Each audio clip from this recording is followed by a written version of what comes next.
Waheguru, Waheguru, Waheguru, Waheguru. कहाँ बुद्ध प्रभ तुच्छ हमारी, बर न सके महिमा जो तिहारी।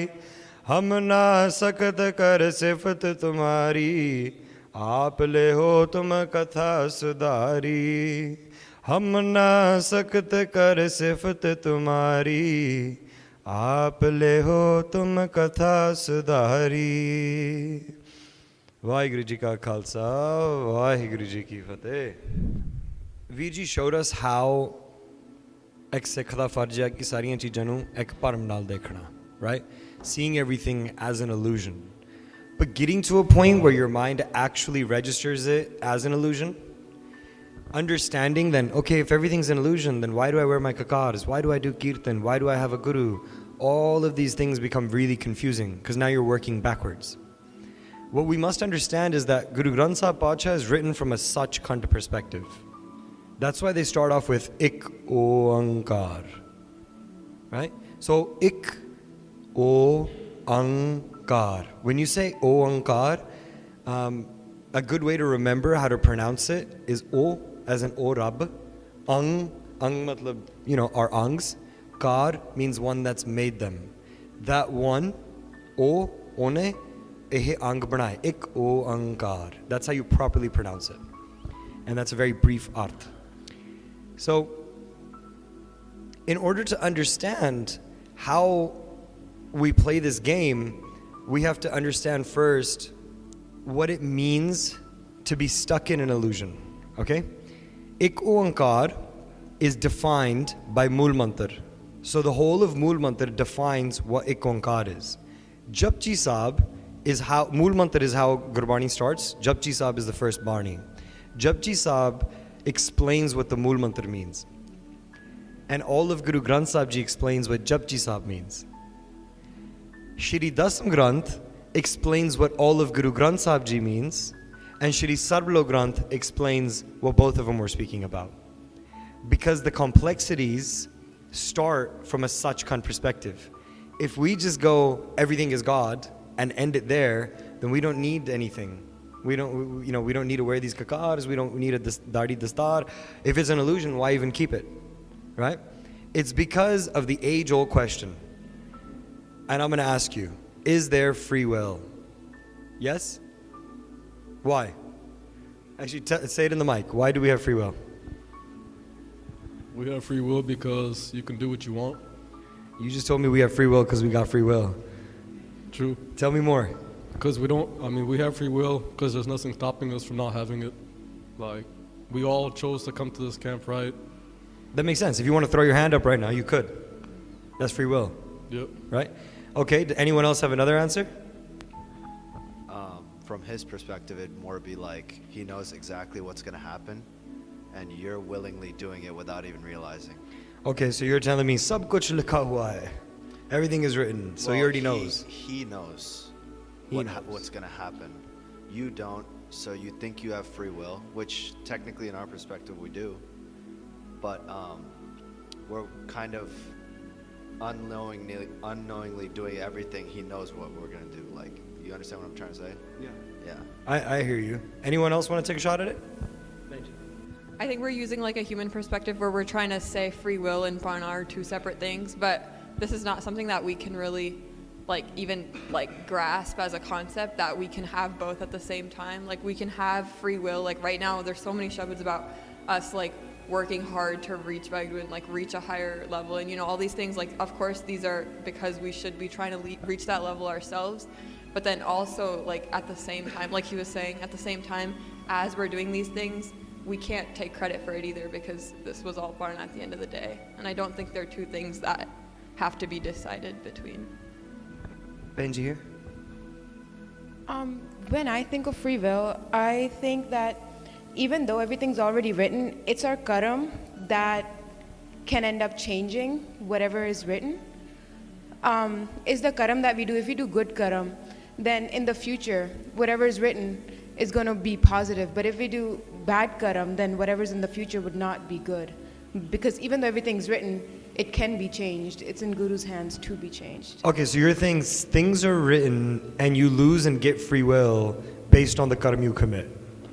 In a way, yes. Okay. Okay, that's a really nice answer too. Yeah. Sing. I was gonna say the theme for our CSV this past fall was hukam. So we talked a lot about from my understanding, what I learned was that hukam just happens, whatever is pre-written, and it could be good hukam, it could be bad hukam, but we put in the effort, to be on the path of that hukam. So otherwise we would just sit and do nothing, right? And just let our lives play out. But if we put in effort and try to be on what Waheguru has for us, then that's Waheguru's hukam. Yeah. So you're saying hukm mein andar sabko, bahar hukm na koi. Right? But at the same time, Maharaj says, Uddam karo urtanit. So what is the Uddam and what is the hukam? Maharaj, it seems like they are contradicting themselves, right? But I'm gonna try to show you. Okay, thank you. I'm gonna try to draw you an example of how one should perceive free will, or one can perceive. You can perceive everything however you want. But how you can perceive this question of do we have free will and do we not? The real answer is you're all right. And that's where things get confusing. Nobody here said anything wrong. And the reason is, so this circle, I know all of you can't see it, but this circle right here is me, my free will. I'm writing upside down, I'm sorry. It's me, my own free will. Within this circle, anything that is in here, that's your Raj. You are the maker of your own destiny right here. Okay? That's where, Penji, what you said exists. Your karam are all being written down because you're the one that is performing the actions. Then you've got a circle that's bigger than that. That circle is the Guru. Then you've got a circle that's bigger than that. Okay? And that is Akal Purkh. That is oneness. Until you don't find out how to give up free will to your Guru, you will not realize Akal Purkh. Guru is God, but also the bridge between your thoughts and mind and becoming with oneness.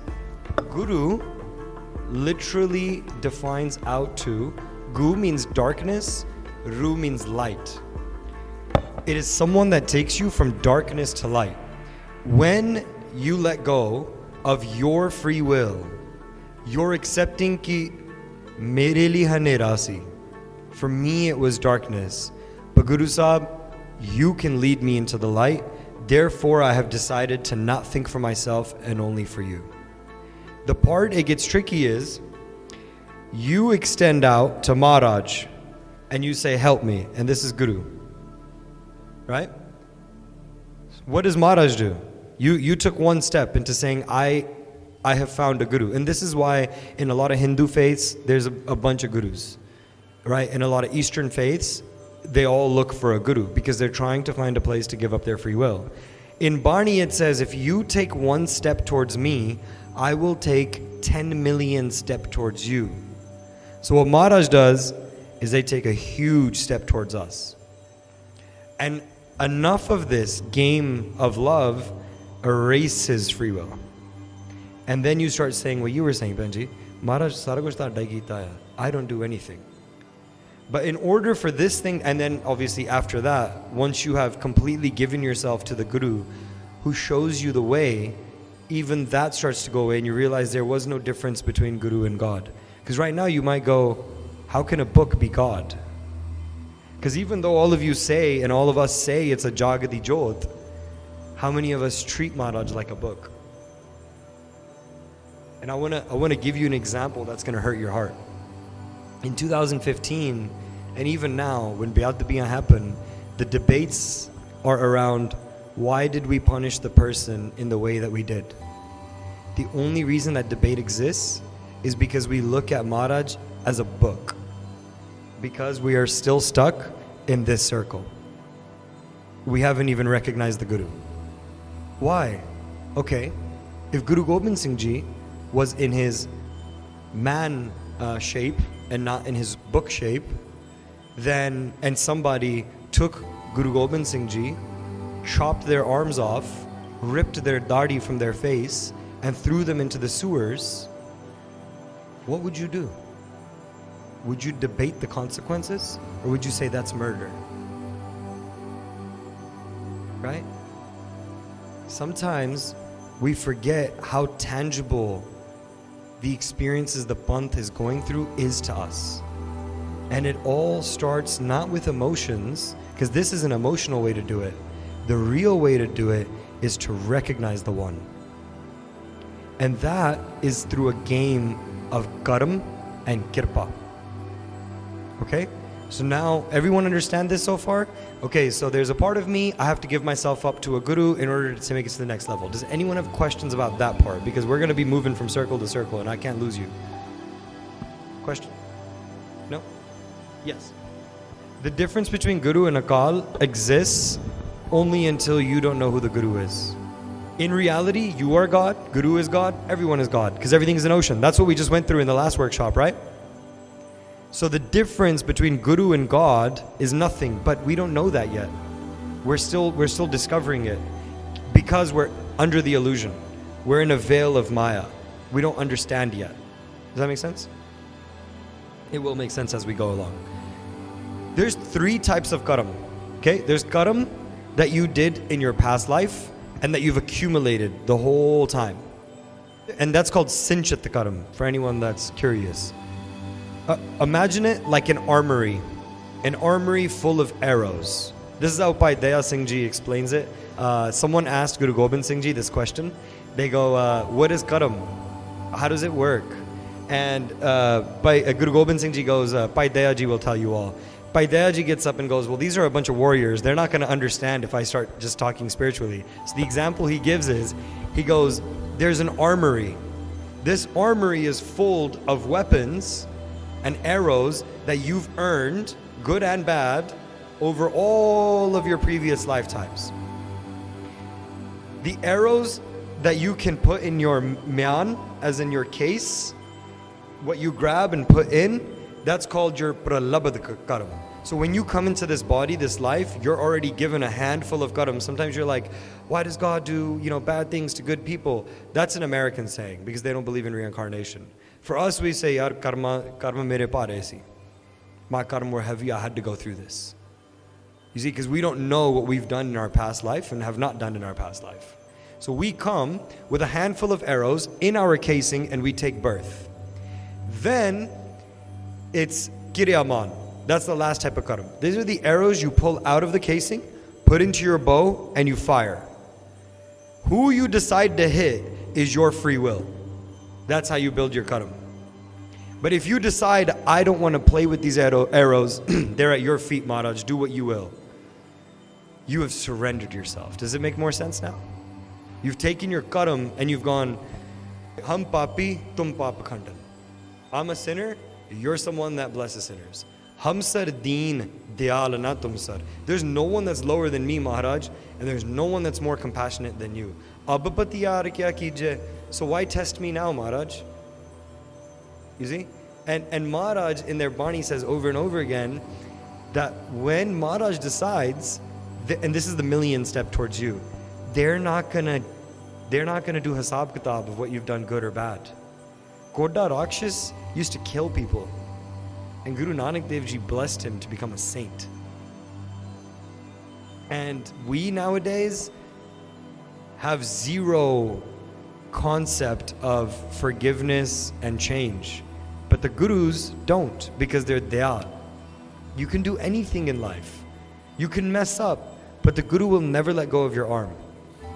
Never. So that's how karma plays into your journey to Maharaj. Now, how do you take those arrows and put them in Maharaj's charan? Everybody up to that question. Do you understand everything I've said so far? Thumbs up in the air. Okay, good. Very nice. So, how do you put the arrows at Maharaj's charan? 2 ways. 1, Jadon Maharaj kirpaa karan. How much does that hurt? It's when the Guru does kirpaa. But if you break down kirpaa, what is one definition? Karo te pao. Karo, do, pao, receive. So what do we have to do to receive? This game of Sikhi, the number 2. This game of Sikhi, tarleyan di khed hai. It's begging in front of Maharaj. Maharaj, mainu bacha lo. Maharaj, mainu nahi pata lagda main kithe chala. Maharaj, main tuhade charna ch ha. Maharaj, ਜਦੋਂ ਮੈਂ ਮੱਥਾ ਟੇਕਦਾ ਮੈਂ ਆਪਦਾ ਸਿਰ ਤੁਹਾਡੇ ਚਰਨਾਂ 'ਚ ਰੱਖ ਰਿਹਾ. Please, you are all I have. ਜਦੋਂ ਆਪਾਂ ਪਰਿਕਰਮਾ ਕਰਦੇ ਹਾਂ ਮਹਾਰਾਜ ਦੇ, you know what we're saying? Maharaj, you are the center of my universe. Maharaj, that's all there is. There's meaning behind why we do this. When we matha take to the Nishan Sahib, we're saying in our mind, Chul de Nishan rahe Panth Maharaj ke. Iddan da Nishan, iddan da Panth, jithe jeda vi, anybody that is suffering can come to that Nishan and receive help, aid, guidance, food, shelter. Maharaj, outside you've hung this flag that says anyone can come for shelter. Me, your Sikh, hum gareeb, maskeen, prabh tere. I am low, I am poor, I've done nothing in my life correctly, Maharaj. I'm at your feet. Save me.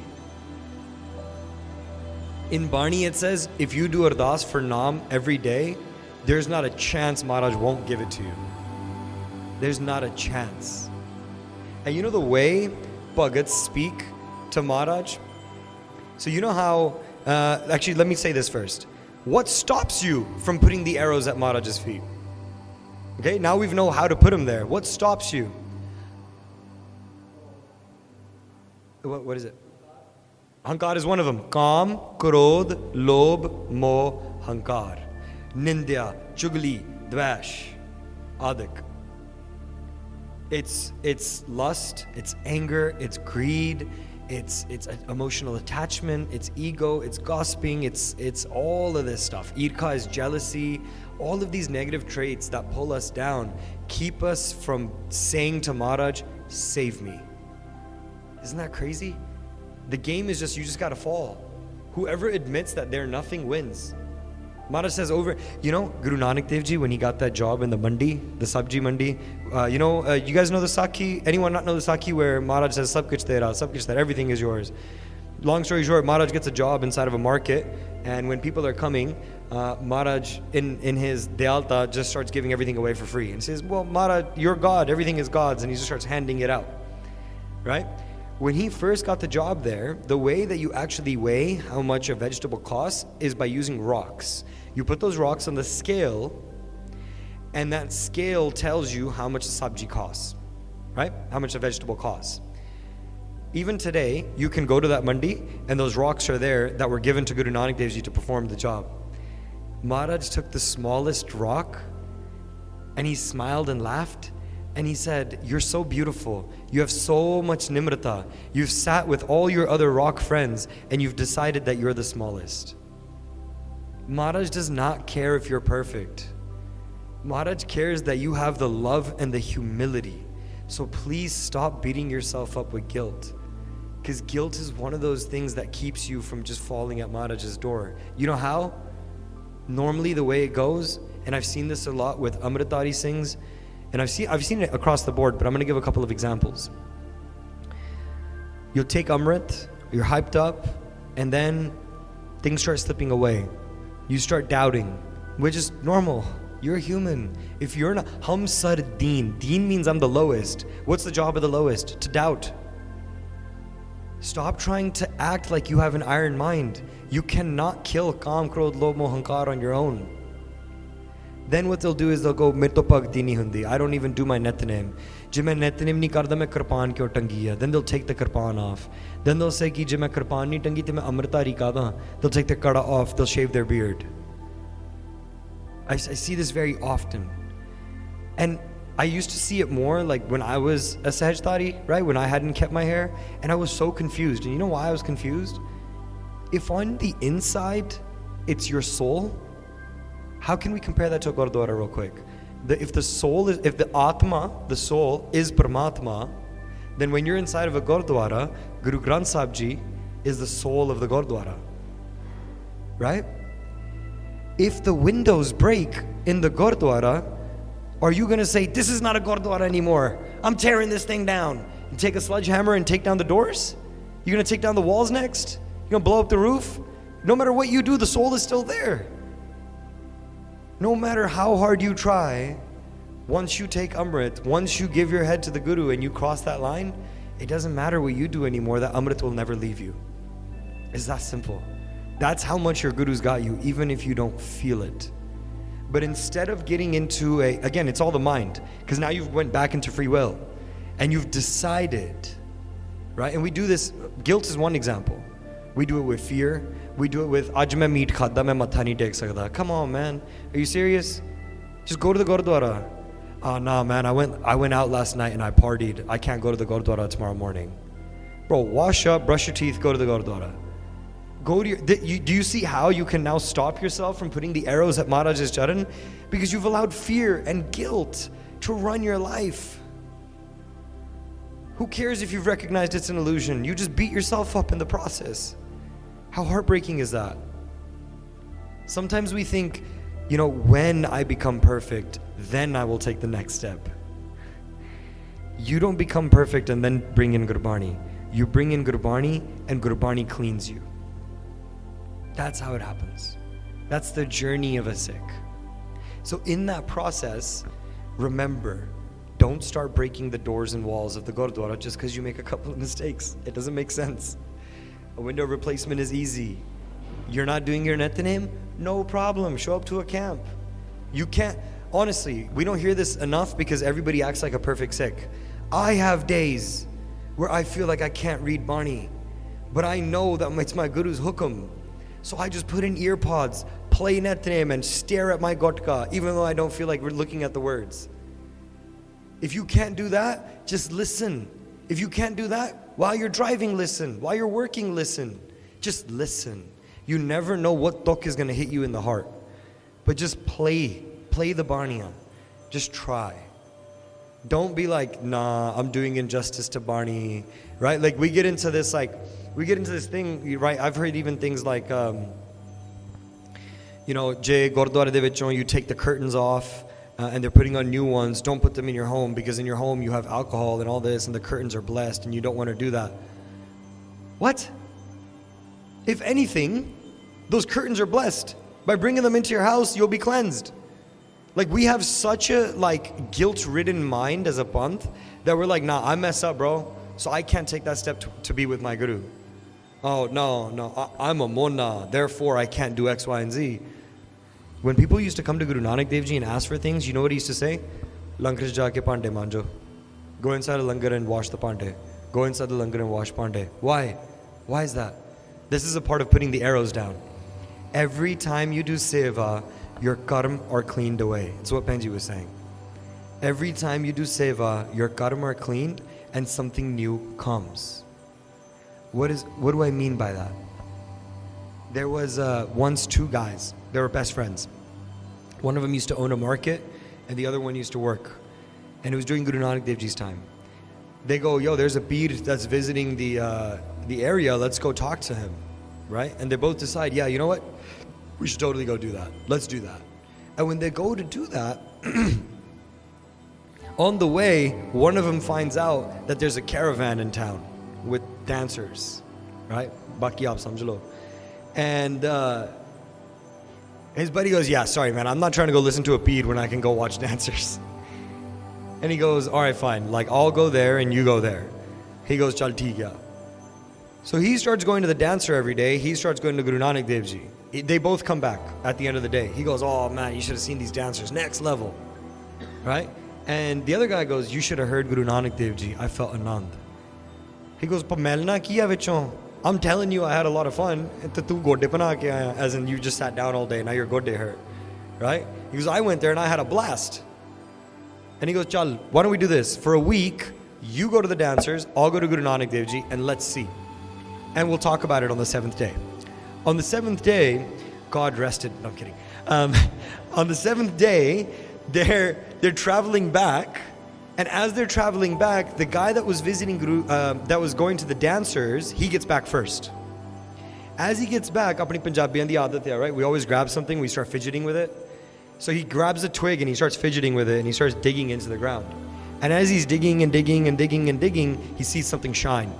He moves it away and he grabs it. It's a gold coin, a thick sone di more.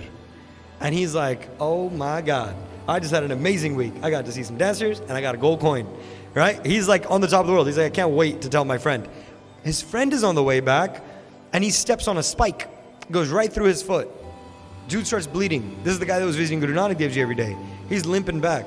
His friend, first he's like, are you okay? He's like, yeah. Then he starts laughing. He goes, Dekh liya, abde peer kol roz janda si ki ditta one tenu. You were going to your guru every day. Look what he gave you. He goes, I was going to the dancers, and he flicks the coin and goes, look what I got. Hogi nahi do bata badi gal. Hogi nahi like, oh yeah, you're right. Like, what's the point then? The guy gets furious, the one that was going to the guru, mere varga. He goes, you're right. This is terrible. I want answers. I want to ask him, why is this happening? So they both get together and they go to Guru Nanak Dev Ji. And they say, Guru Sahib, this is what happened. He was going to watch dancers. I was coming to listen to your kirtan. I got a spike in my foot. He got a gold coin. Why?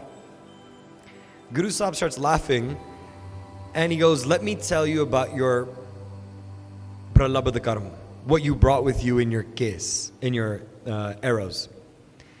He says to the guy with the gold coin, he goes, you were a very charitable king. You would donate a lot. And in your karam, in this janam, you were meant to receive a cauldron full of gold. But because you kept going to Veshvas, prostitutes, over and over again, you burned away your karam. And all you ended up with was a gold coin. Go back to that spot, dig further, you'll find ashes. He goes to the spot, he digs further, buckets full of ash. He finds a cauldron full of ash. Burned away his karam. The other guy goes, okay, yeah, that's fine, but like, what about me? Maharaj goes, you used to kill innocents. In this lifetime, your saja, you were going to be put on a suli. You were going to be put on a bed of spikes and crushed to death. And you left early. If you had stayed, tere sare karm naas ho jane se. You would have gotten rid of with all of them.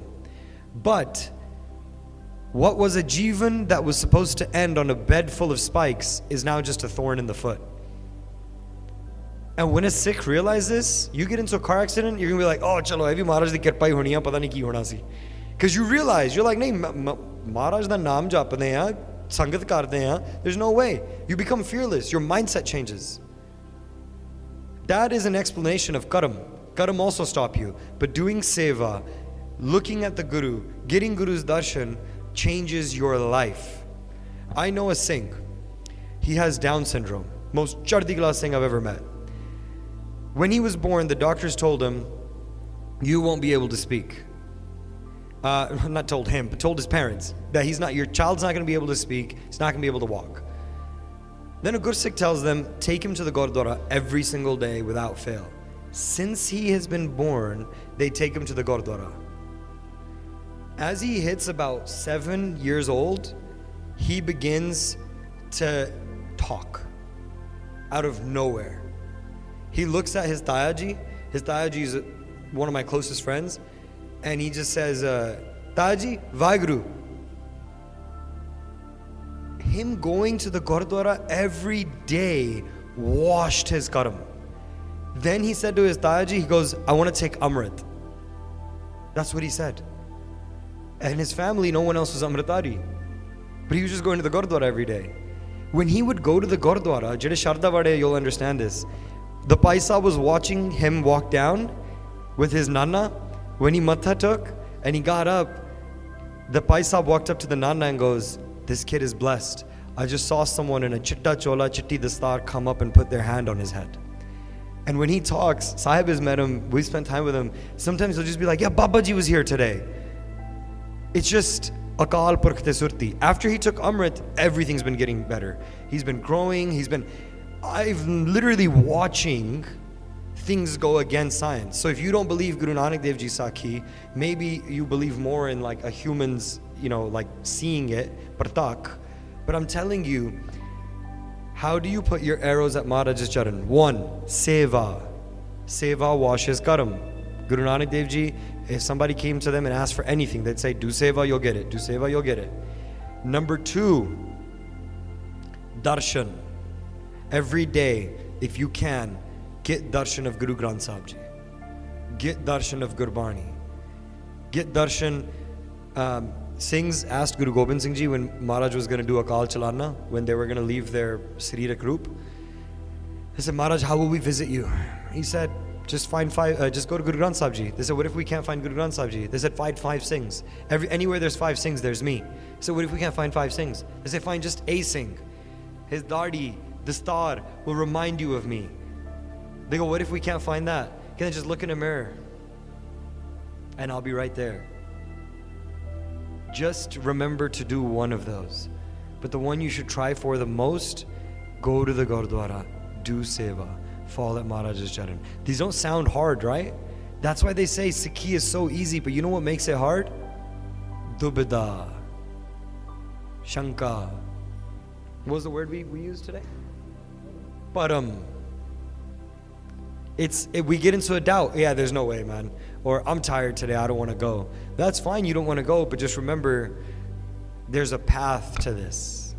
So all of these things are steps towards your Guru. Within those steps, there's so many conversations we have. Is Dasam Granth legit or not? Why should we do Rag Kirtan? Why is this? Why is that? Everything is just param. And the guys know that we're sleeping in the cabin, right? They were asking my opinion on like a couple of organizations. My answer is simple. If you don't like what an organization does, do it yourself. Why should I take the time to do nindya of them? Why should I take the time to say negative about any jathebandi? There's only one line I draw, and that's if you try to challenge Gurbani. Any Sikh. Gur ki ninda sune na kaan. Other than that, yeah, man, you wanna do you. I don't really care. If your Maryada says that you need to go outside and jump 3 times and then do Matha Tek, fine, dude. That's your path. Like, why are we so concerned about each other? Why can't we just accept that we're all different flowers in the same garden? If I'm a rose, my Maryada is gonna explain to you, hey, don't touch me. There's a thorn. You're gonna bleed. But if, Singh's Maryada is a sunflower, then it's different. You treat that flower differently. If AKJ Kirtan runs Ran Sabai up until 3 a.m. and a Taksali has to go to sleep early because they have to do Vidya at 4 a.m., then why would you put one Maryada on the other? One connects to God through Kirtan, one connects through Vidya. If a Nihang Singh wakes up at midnight and does Nityanem until 8 a.m. and then does Koryandi Seva all day, why would you tell him you're too dirty to touch Gurbani?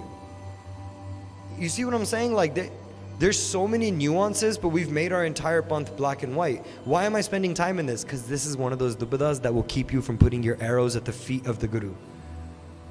The more you spend time infighting about silly topics, the longer you will stay away from your Guru. Bhai Jesspreet Singh Ji put me onto a great mindset. One day he just looked at me and he goes, it's such a kirpaa that we fight each other and open new Gurdware. I was like, what? And he goes, yeah. Maharaj di seva hundiya, sona Gurdwara ban janda, and Maharaj is in another location. And you can go Matha Tek there. And I was like, wow, that's so true. And then after that, I was like, wow, how cool is it that people do Nindya of Dasam Granth? Because that makes me study more Dasam Granth. Right? We wouldn't have had this much Dasam Prachar if the Nindaks hadn't come. So Tanya Nindak. You see what I'm saying? Somebody gossips about you and you go, oh man, I'm so angry. And that's all you think about for the next month. Why are these people talking smack about me? Dude, Gurbani says, if someone does Nindya of you, they're licking your waist. They're taking on your karam. You guys want to hear a Sakhi related to that? There was a Raja. He was shuffling the lead, as in horse poop. As he was shoveling that lead, a sadhu comes to him and says, please give me something to eat. And he goes, yo, go away. I'm busy right now. I'm sweating. I'm stuck in horse poop. He says, come on, I'm a sadhu, give me something. He grabs a pile of lead and he hands it onto the sadhu and he goes, I'll laugh it. Sadhu goes, thank you, walks away. The Raja the next day takes a shower, gets ready and goes, oh, I hear there's a sadhu in town, let me go meet him. When he goes to meet the sadhu, he sees that there's a mountain of lead sitting outside of the sadhu's house. And he goes, oh man, that's disgusting. Walks, because he just had an experience with lead the prior day. He goes to the sadhu, goes, why do you have a mountain of lead outside? He goes, oh, somebody gave me lead yesterday, and when you give something to a sadhu, you get it back 1,000 times. So that's not mine, that's the guy that gave it to me. He falls at his feet and he goes, that was me, I'm so sorry. And he says, I'm sorry, but it's in your karam now, you have to eat it. Because you gave it to me as food. And anything you do to a sadhu, sadhu di mehma is written all in Sukhmani Sahib. What happens if you do nindya of a sadhu? What happens if you do nindya of a brahmgyani? He goes, I'm sorry, it's in your karam now, you have to eat the mountain of lead. And he's like, please, tell me, how can I get away with it? He goes, it's your karam. He gets really worried, he walks away. He meets another Mahapurkh. Mahapurkh is someone that's on the path of Sikhi that has defeated Kam, Krodh, Lobh, Moh, Ahankar and is always focused on Naam, Barni and Simran. Right? He meets another Mahapurkh and the Mahapurkh goes, Main tenu ek jugti de chadna. I can tell you a way where you don't have to eat the mountain. He goes, what is it? Tell me now. He goes, Nindya. If people do your Nindya, they have to eat it. He goes, what? Okay. So what he does is he takes a Javan Kudi, because the Raja is older, and he just starts walking around town with her. He doesn't hold her hand, he doesn't do anything wrong. The loki gallan banaun la pende a. Raja nu dekhya? Did you see the king? He's walking around with a girl. Oda affair chalda hona. He's probably doing something with her. That's exactly what we do. We see two people together. How long do you think it's been since they've been dating? Immediately. It's like, apna man te gand ch hunda hi agle nu vi gand ch pa deida. You see? So everyone starts doing nindya. He goes back to the original sadhu's house and he sees that the mountain it's like this big, which was the original mount that he had given. And he was like, man, why isn't it going away? The entire Sansad is doing my nindya. So then he goes and he meets the second Mahapurkh again. He goes, hey, there's still a little bit left. He goes, well, now you need a Mahapurkh to do your nindya. He goes, okay, I think I got this. He puts on a shawl on his head. He goes to visit the original sadhu, and he says, did you hear about the king? He's been walking, and he's been walking around with the girl. Before he can finish his sentence, the Mahapurkh goes, Chup! Main nahi kisi di lead dikhani. And the Raja takes the blanket off of his head, and he goes, oh, I'm so sorry, it is me. And he goes, main kyon kisi di nindya karun? Main kyon lead karun? This is why our Guru tells us, don't even listen to nindya. Because even listening to it, you're eating other people's waste.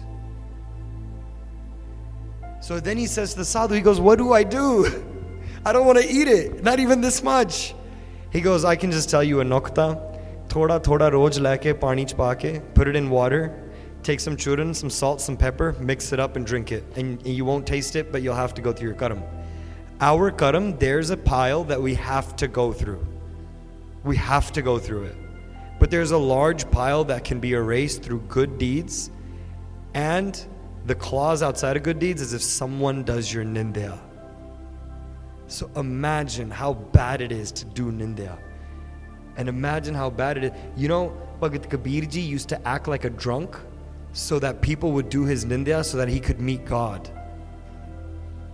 The Raja whose story I just told you about, his name is in Guru Granth Sahib Ji. I believe it's Raja Ajamal. All of these stories are true. This is Guru Sahib's way. What else do we learn from that story? A Mahapurkh can, one, show you the way to eliminate your karam, and two, even if you have to go through karam, they can make it easier. That brings me to my point of Sangat. The importance of Sangat is so big because it is within Sangat that we can learn to go through the pains of our life while being connected to the Guru. Remember I said Kam, Krodh, Lobh, Moh, Ahankar, Nindya, Chugali, Irkha, all of these things. Why? Why Irkha? Irkha is jealousy. Even if you think bad for someone, that's a karam. Every move you make is a karam. That's why in Guru Granth Sahib Ji it says, Maharaj, my paap are as big as the ocean. How will I ever meet you? Here's the thing. This also comes up in Islam as well, where they say, my sins are as big as the mountain. But Allah, you are the sky. The sky completely enraptures the mountain. The mountain looks like nothing in front of the sky. So why are you afraid? No matter your karam, if you fall at your Guru's charan, Guru Sahib will show you a way out. Does that make sense? Now, the way to get to the Guru. Okay, everybody with me so far? You guys feeling tired? Everybody's good? Okay. Your man is like a kutte di poosh. I didn't say that. Guru Tegh Bahadur Ji said that. I'll pull up the Barney for you, just so you're not like, whoa, Bhai Sahib got on stage and called us all kutte diyan poochhan.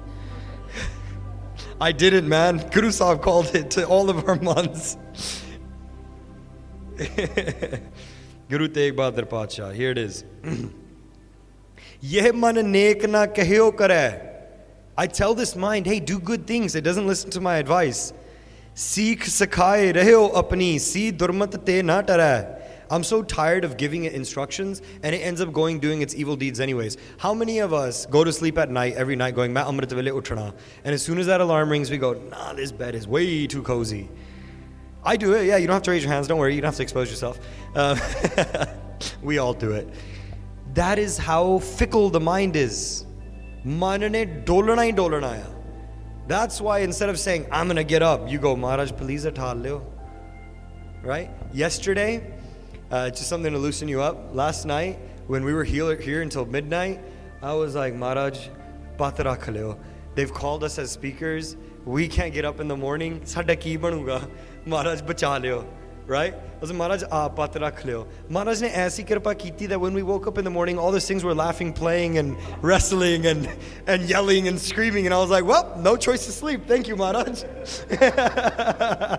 But even that's kirpa.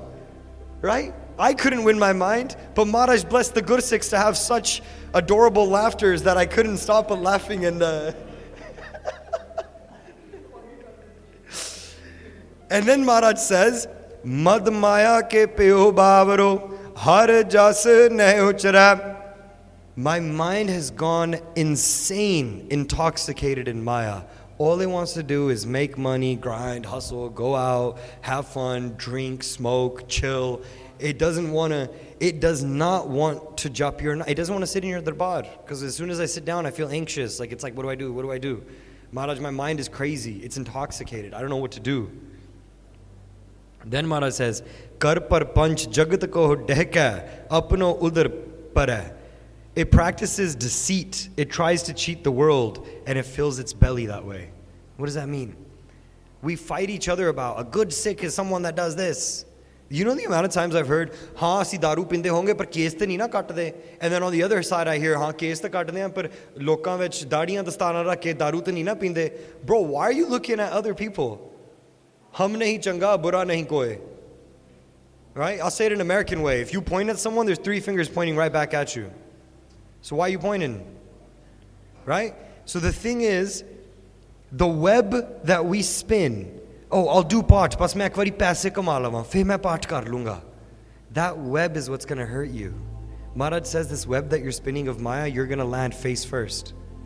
Why? Because you think being a manamuk, man means your mind. Muk means where your face is. Which way are you looking? That's what the singing corps this morning were teaching us, right? If you're following your own mind and rationalizing things on your own, you will always make a mistake. But if you go Gurmukh, if you make your face the Guru, and you say, what would Guru Nanak Dev Ji do? Right? Or you take a hukamnama, or you do an ardas in your mind. Look, you can put Maharaj in your life in every moment. How? You get in the car, Maharaj gadi chalaun lagya, kirpaa rakh leo. You start driving. You get to work, Maharaj, aa kursi taadi bakshi hoyi hai. Jo bhi aj kehna ko hona hoya, whatever I am meant to say or do, aap kara leo. You're about to start a test, Maharaj Sache Pacha, I don't know anything on this test, aap kar leo. Maharaj will always take care of you. I remember I was taking the GRE. Oh God, I'm about to expose myself. And the night before the GRE, me and my buddy, I was like, I didn't study. We should go to the Gurdwara. He goes, yeah. Because every time we got to study, we would start playing tag in the library. We would start like watching Netflix, just being an absolute nuisance. And the night before, I was like, bro, I think we messed up. I need to go to the Gurdwara. And then he was like, all right. So we sit in the Gurdwara, but in Nanda Baja, we ended up staying there for 5-6 hours. And I wasn't like even in Sikhi yet, like in the Sarup.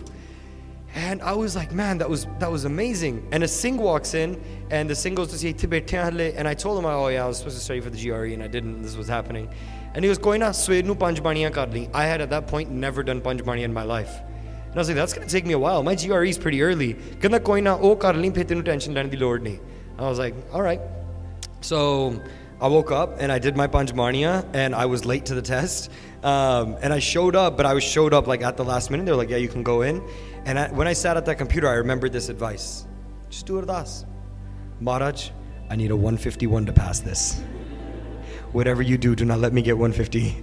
Thank you. And I like started taking the test, right? And obviously I've studied a bit. You have to do a bit of uddam, but nowhere near as like trying to get the score I needed. And with the GRE, they give you the test immediately.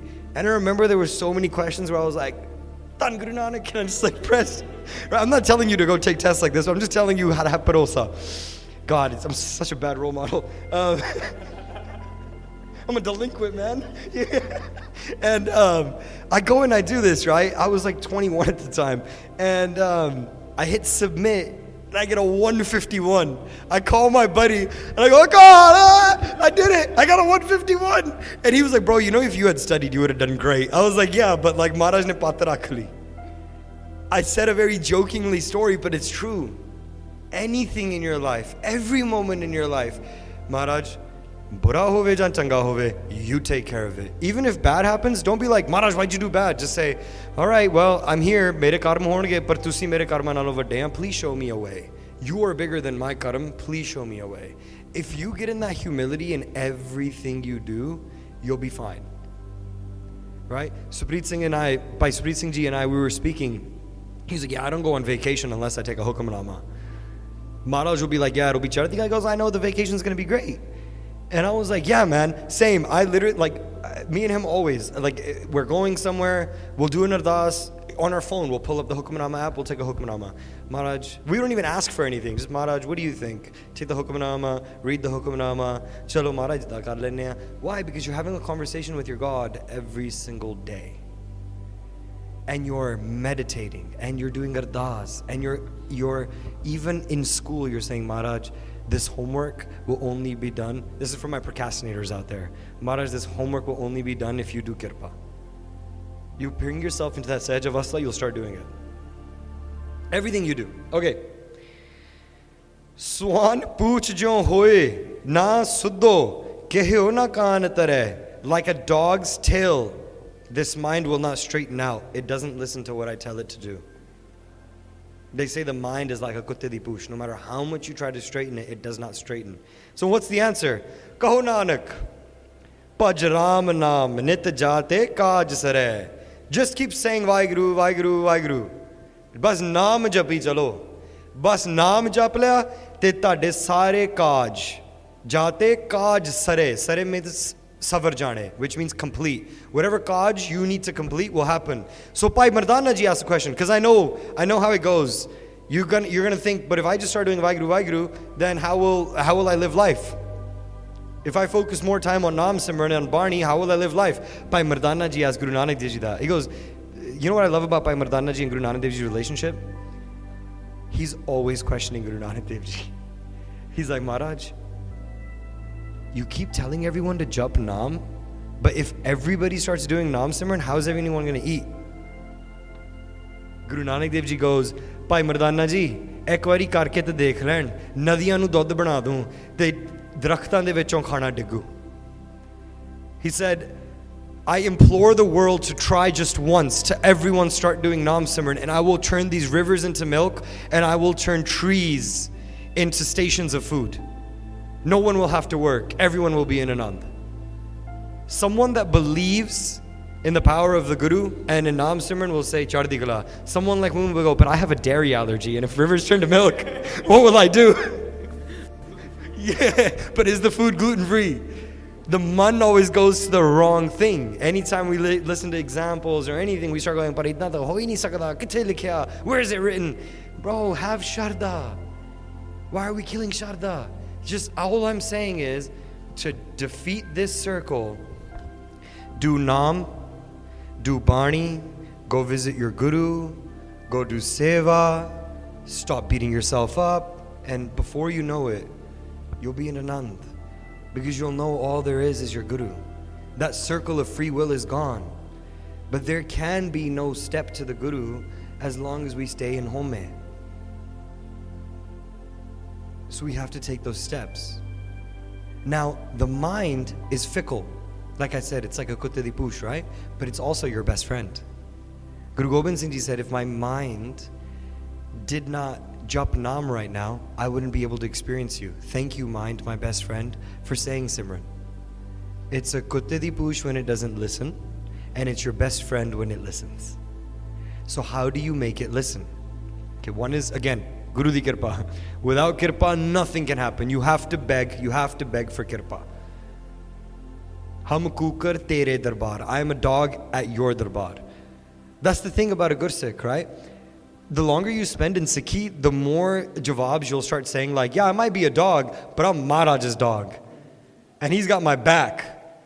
The nirpata, it starts to take birth inside of you. You're not afraid of anything then. We have Rag Kirtan.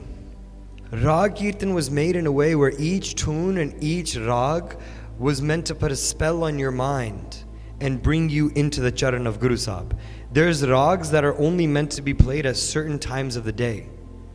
And there are rag that are meant to only be played in certain seasons. Maharaj took seasons and times and tied them to your emotions with music. And do you know how we lost that? We lost that through the British. When they came, like Benji said, they found us to be scary. So what did they start targeting? This is the bit of history. I think my topic was something about British Raj and the effect on the Sikh ethos. We've just been talking about meeting God. So let's talk a little bit about the British, just so you know where you come from. They wrote a report. In this report, they present it to Parliament and they have these instruments. When they ride their horses, on one side they have the instrument, on the other they have the sword. The power to wield their sword comes from this book they have called Dasam Granth. It is militant. Their beauty and love that makes them so pious comes from their instruments. We must disrupt their cycle. Not a single illiterate can be found within this kingdom, whether they are Hindu, Muslim, or Sikh. Why is that? You know, when Maharaja Ranjit Singh put gold on the Golden Temple, he put an equivalent amount of gold on mandirs and mosques. In his Raj, when a Gurdwara was built, a mosque and a mandir were built with it. But if you wanted to build a mosque, mandir, or Gurdwara, you had to build a school. No exceptions. And in those schools, they were given out. Books on literacy. Literacy rates were at 0. It was a literal utopia. And they saw that. It made them scary. There's a Sakhi that Bhai Sahib told me yesterday. Maharaja Ranjit Singh had 20,000 bande trying to take over a certain fort. He comes to Akali Baba Phula Singh Ji, asks for help. Akali Baba Phula Singh Ji, who was the Jathedar of Akal Takht at the time, Maharaja Ranjit Singh was the king of the Sikh Empire, and Akali Baba Phula Singh Ji was the Jathedar of Akal Takht at that time. He decides to help the Maharaja. He blows a conch shell. Upon blowing it, 500 Nihang Singhs roll up out of nowhere, start running through Darbar Sahib. Maharaj ji Sankh bajaya. You played the Sankh. Do you need us for war? Tiyar bar tiyar. 10 futtiyan karpana. Pulled out. We're ready. Maharaja Ranjit Singh was standing there. He looked at Akali Baba Phula Singh Ji and he said, are you raising an army inside of my Raj? And Akali Baba Phula Singh said, "E Akali Fojaya." These are God's warriors. These aren't yours. What 20,000 of Maharaja Ranjit Singh's troops couldn't do, through the easy entrance of the fort. 500 Akali Singhs did through the hardest entrance. And you know why they took the hardest entrance? When they asked Sher Singh, who was the son and a general under Maharaj Ranjit Singh, they asked him, which door is the easiest to enter? They said, that one, but we've already lost 20,000 soldiers. We can't make it through. We have to go through that one. Akali Baba Phula Singh kende, Akal Purkh sade naal hai, sare nalo okhi kehdi hai? What's the hardest one? God is with us. He goes, I think it's the one that's around the back. Kali Baba Phula Singh, the Khalsa will ride to the hardest one. We'll show them. Akal Purkh di taakat ki hoi je asi sare nalo okha nahi ta sake. So what is the power of God? What is the point of being God's Faujan if we can't take out the strongest door? 500 of them took down what 20,000 regular Sikhs couldn't. Someone asked me today, aren't we all Akali Faujan? No. Akali Faujan wake up at midnight and do a strict pera. Clean korde on the lead all day long. Wash their korde. Our Rera Sahib lasts 10 to 15 minutes. Theirs, along with Aarti Arta, lasts 45 minutes to an hour. They're doing bhakti around the clock. There's written record of Mughals saying that, different forces, Turkish forces, saying that there is no one that has a better aim than the Akali Faujan. And the reason was Shastra Naam Mala. They would do job of Shastra Naam Mala, and when they would release a tir, they would hit spot on. I had heard this Saki. Again, I'm going to tell you examples of me just because I know everyone's mind will go into Dubada. So instead of telling you history, I'll relate history to things that I've seen. In California, you're allowed to get a CCW, which is when you're allowed to conceal a gun. But in order to carry that gun, you need to take a test. In order to pass the test, you have to hit a target. I go target shooting. I've never shot a gun before. I don't know why I decided that I would give the test immediately. As the target was close, I hit them. When it got far, it was so much, sweat was coming out my eyes and I couldn't see. And I missed my first 2 shots, and if I missed the third, I would fail the test. I put the gun down, and I was like, Maharaj, ਤੁਹਾਡੀਆਂ ਫੌਜਾਂ ਤੇ miss ਨਹੀਂ ਕਰ ਸਕਦੀਆਂ ਸ਼ਾਸਤਰ ਨਾਮ ਵਾਲਾ ਮੈਨੂੰ ਆਉਂਦਾ ਨਹੀਂ. I did a mool mantra in my mind, and I said, horny nishana takda, because Maharaj said, Nishchay Parosa, Maharaj said, I would not miss. Pointed, shot, right on target. Each one. Didn't even know how to shoot. So of course, Akali Faujan that are doing not just one mool mantar, this is what I'm saying, we don't even do one mool mantar a day. And then we go, why did God do this to me? Why does God do bad things to good people? Well, you came with karam. You might be a good person now, but there's a lot more to this game. You need to erase that me to get to the Guru. We're on a time clock here, bud. We can die at any moment. We got to get there. Not to increase panic because it is a game of love, but to say when you realize it is a panic because you're like, oh, Maharaj, take me now. I don't want to live another moment without you. I think when I realized that I wanted to take Amrit, I called my dad and I was like, I messed up. He goes, what? I was like, I should have taken Amrit as a kid. Why haven't I taken Amrit yet? He was like, yo, slow down. You want to take Amrit? And I was like, yes, I do. And the moment I realized was when a sadhu asked me, why do you doubt Amrit? And I was like, because I know I can't handle it. I can't take care of it. He started laughing. He goes, you're not going to take care of Amrit. Amrit's going to take care of you. And I was like, oh. He's like, tu avda bas ser de din Guru nu. Just give your head to the Guru. He'll take care of the rest. And I was like, Jesus, take the wheel. I'm so down. I was like, yes, are you telling me all of my worries in life will go away just by accepting that God can do a better job than me? That seems like a pretty logical thing. And after that, and don't get me wrong, when I got to the Amrit Sanchar, the Panch Singhs say, if you're here and you have doubts, you can leave now. I fully put my weight on my arms and I was like, yeah, I have doubts. I should leave. And as I got up, I saw Guru Granth Sahib Ji right in front of me and a thought hit my mind. If not now, when? Will I die without ever tasting this Amrit? And then I was like, all right, you know what? Fine. I'm just going to sit here. Let's just go with the flow. Let's see what happens. And honestly, life has changed. Life has changed. Because you just keep giving every worry that you have to the Guru. And every time, look, I'm not saying, you take Amrit and it's all fairy dust, No. You definitely slip up. You definitely make mistakes. And you definitely start losing faith. We're human. Apais is jang vich fase hoye hain. Maharaj kehndे Khalsa oh jehड़ा nit jang hai. That person is the Khalsa that goes to war every day. don't saddle up your horses and start chopping off heads. It means on the inside, you go to war every day. I have days where I'm just like, I don't know, man. Is God real? Dude, yesterday when we were watching the 84 movie, I was like, Maharaj, why? You know, even after saying all of this, I'm telling you, you get into dubada. But then you're like, no, Maharaj. You reassure your faith because you're around Sangat. As soon as we started talking about it's all an illusion, I was like, it is an illusion. It is dubada.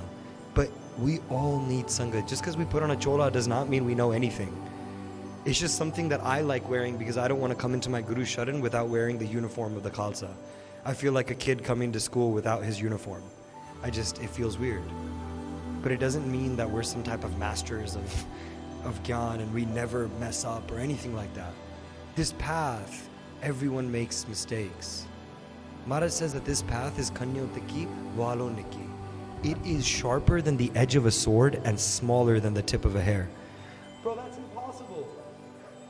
Who is supposed to walk on that? How can you walk on that? That's the game. You gotta say it's impossible. I can't walk on it. You can. I quit. Please accept me. I quit. Here's my head. You do it. Do you understand? You can only break the illusion if you understand that you can't break the illusion. Only your guru can. That is what this entire drawing circles on a board has been about. That's what this entire game is about. So let's uplift one another. If we are hanging out and laughing and giggling and whatever, let's talk about the guru. Even if it's in a funny context. Someone was mentioning our Singh, Gyan Singh, and he'll bring up like random topics. Like he'll be like, if you drank out of a water bottle before you took Amrit, and then you take Amrit, would you drink out of that same water bottle? Because wouldn't it be Jew to have a Bay Amritari? Right? So it's funny, but you have to realize it's not the answer to the question that matters. It matters that the avastha of a Gursikh is at a point where even in his jokes he's thinking about the Guru. You see what I'm saying? You can retain your personality and be a Gursikh. You can retain who you are and still take Amrit and walk on this Guru's path. You don't have to be, you don't have to be in this like, you know, me and Sahib always joke, you'll hear us say this all the time, Khalsa nahi hasna khedda. The Khalsa's not allowed to smile. Because we've really put that persona on ourselves. I remember one time Gyani Sher Singh Ji was doing katha, and they said something really funny, and me and a couple Singhs started laughing quite loud because it was funny. And Guru Gobind Singh Ji said it, and they said Guru Gobind Singh Ji's laugh was like Baddal Gajde Hundeya. And Maharaj leaned back, and his Kalgi leaned back, and he was laughing, and his cheeks were red, and we were like, ah, and we were smiling because we saw our Guru laugh. But as soon as we left the darbar, someone pulled us aside and goes, "Ha, Sida nahi hunda darbar vich." And ever since then, I've been like, "Khalsa nahi hasta." Because we've made it way too strict, man. Now, don't be belligerent. Don't be a delinquent. Don't just start doing random things. And, you know, like I said, don't start breaking the windows of a gurdwara internally, not physically. It's the metaphor. You know, don't start beating yourself up. And also at the same time, don't start doing things like, well, if it's just a book, then why do Chor Saab? And at that point, why even put him on a takht? I've heard people say things like, we don't believe in ritualism, so matha taking is a ritual because everything is on the inside. You have to be really lost from this circle game and really deep within your me circle to say things like that. This is why I'm saying you have to learn. I don't want to go into answering that stuff. You in your own life have to learn, how can I give my head to the Guru? How can I walk on the path to give my head to the Guru? That's all it's ever been about. That's how you break the illusion. Is everyone with me? Rag Kirtan was one of those ways. Dasambani was one of those ways. Why? Because it ties our brain into it. How did breaking the string instruments, we used to have string instruments, right? Guru Gobind Singh Ji had an instrument called the Dilruba. Dilruba means heart snatcher. The name of the instrument was heart snatcher because when it plays, it steals your heart. And it used to be in the form of a taus, which used to look like a peacock. And the back would have feathers, and it would have strings in the front, and the front is like a morni. And because during war we couldn't carry that with us, Maharaj made a smaller version at the age of 14, so that they could carry it on the horses as they went to war. during the day, they would fight. You know what tune they would fight to? Jagadadan, Nagadadan, Bagadadan, Baje.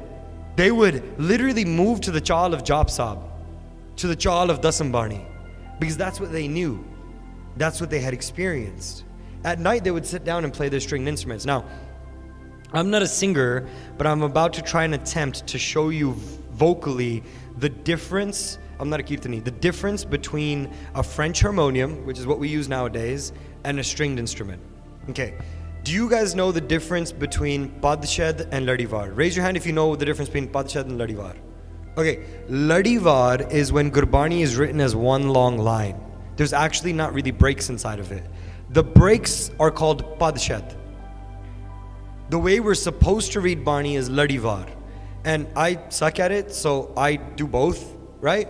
But when I do read Ladivar, it forces you to figure out what shabd is next, which forces you to figure out the meaning, and honestly, you connect more. And the people that are trying to read Ladivar can attest to that. That's why the Gurus wrote it as one long line. A French harmonium is Padshad. The Sare Gama Pada Nisa comes in breaks. Sare Gama Pada. It's like that. A stringed instrument is Ladivar.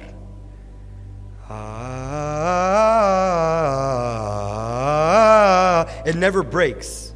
A French harmonium is like Tun Thakur. You know, you hear like how when kids are saying. On a stringed instrument, it's Tun Thakur. It's all one. And that string instrument like pulls you in. Look, no kirtan is worse than French harmonium, make your own tune kirtan. But rag kirtan on string instrument is the best. Does that make sense? But the British took it away. That's why Akal Takht is mandating that within the next 2 years, every instrument played inside of Akal Takht, inside of Harmandir Sahib has to be stringed. People were in uproar about this. I'm like, why are you uproaring about this? They're literally taking you back to your roots. And then you have the gall to say Akal Takht is corrupt.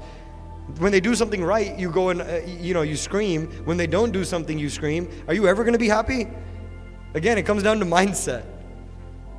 It comes down to mindset. Let's start looking at the positives. I actually want to touch upon that. This is a bit of a tangent. Akal Takht gave Sant Jarnail Singh Ji a hukum that you cannot enter Darbar Sahib with guns. He could have gone on the mic and said, Akal Takht is corrupt. How dare they say this? Our Gurus told us to be Shastrtari. But you know what he did? He respected the Gaddi of Guru Har Gobind Pacha, and he said, this is wrong, but Sat Bachan. And that's why you'll notice in the videos, he matha takes from the Parkarma. He says, I can't leave the Shastra because it's my Guru's hukum, but I can't enter Darbar Sahib because it's my Guru's Takht's hukum. That's how you follow Sikhi. Stop with this whole, that institution is corrupt, that one is corrupt, I don't listen to them. Tum bahut vada jathedar hai? No. Figure this out first. Become a Brahmgyani and then lead us. Find your inside first. Why do you think these people are able to go and laugh in the face of Shahidi? Because they're like, nothing exists, it's all an illusion. Because they followed this path. Not because they sat there debating each other on Twitter about which Granth is more authentic. You know what I'm saying? It's so silly. Like, literally I go on, like, Sahib has shown me tweets where he's like, yeah, dude, like, it's literally the sake of fighting for the sake of fighting. You fight each other over what? Stop. For someone like me, it hurts me. What are you fighting about, bro? Nothing. Naam jap and help me. Because you fighting is just putting me in more turmoil. Because now I'm sitting there going, yeah, which Granth is more authentic? I'd rather you tell me, Aja veer naam jap deya. And then me go, I don't wanna. And you go, nahi japna pehna. And I'm like, alright, fine. That's Sangat. Sometimes we go, yeah, I see Sangat karte hain. But it's really just you guys sitting in a circle just laughing and playing. No mention of Maharaj. This type of stuff, I'm sure your legs are hurting, but I'm sure you're enjoying it. Why? Because it's all Sakhis of God. When that happens, that's a form of Naam Simran. That's a step in deleting that middle circle. Then the rest of the path comes. The circle of how we go from Guru to Akal Purkh, I'll tell you later. I'll tell you tonight. but more on the circle on the inside, the British began to break us away from Dasam Granth, began to break us away from all of these things because they wanted to make sure that we could be controlled. They started to buy Qaede literature back from the people by offering gold for books, and then they burned the books. Our Qaede used to be written, the Uda Ada Idi Sasaha, with each akkar, instead of being Uda Ut, Ada Amb, it used to be Uda O Ankar. Right? When you do it that way, a kid, when they would finish the Qaede during Maharaja Ranjit Singh's time, would already know the arth of Japji Sahib before they even knew that they know the arth of Japji Sahib. But don't worry, because Maharaj Di Beant Kirpa de Bhai Jesspreet Singh Ji has started to rewrite that Granth. And he's about halfway done, where the Kanne, the Siharis, the Biharis are all from Japji Sahib with arth. So by the time, tomorrow your children are going to grow up, they'll already know the meanings of Japji Sahib. There's also another Singh who made a Qaeda like that. I'm sure you guys have heard about him. And he has coloring books that have to do with Sikhi. It's the coolest thing. And also like arts similar to this. So there's resources. The thing is this, guys. Let me tell you something super optimistic. We've been talking about how the British have screwed us, right? Let me tell you about how they just can't. When Baba Banda Singh Bahadur and his soldiers were arrested, people started throwing tomatoes and bricks at him. You know what they said? They started laughing. The Singhs started to laugh. They looked over at everybody that was throwing tomatoes and bricks, and they said, "Koi na, horn sut lo, jawara dawara ਇੱਥੇ ਹੀ ਜਨਮ ਲੈਣਾ ਤੇ ਜਦੋਂ ਜਨਮ ਲਿਆ ਤੇ ਇਹੀ ਸਰਹੰਦ ਫਤਿਹ ਕਰਨੀ ਆ ਫੇਰ ਦੇਖਿਓ ਤੁਸੀਂ." Go ahead and throw all the bricks and tomatoes that you want, because as soon as we leave this body, we're coming back in this roop, and you'll see this dastar and dadi, and when we beat you, we'll see who laughs. That's Chadee Kalaa. That's knowing that you're in an illusion. That is coming at your Guru's charan.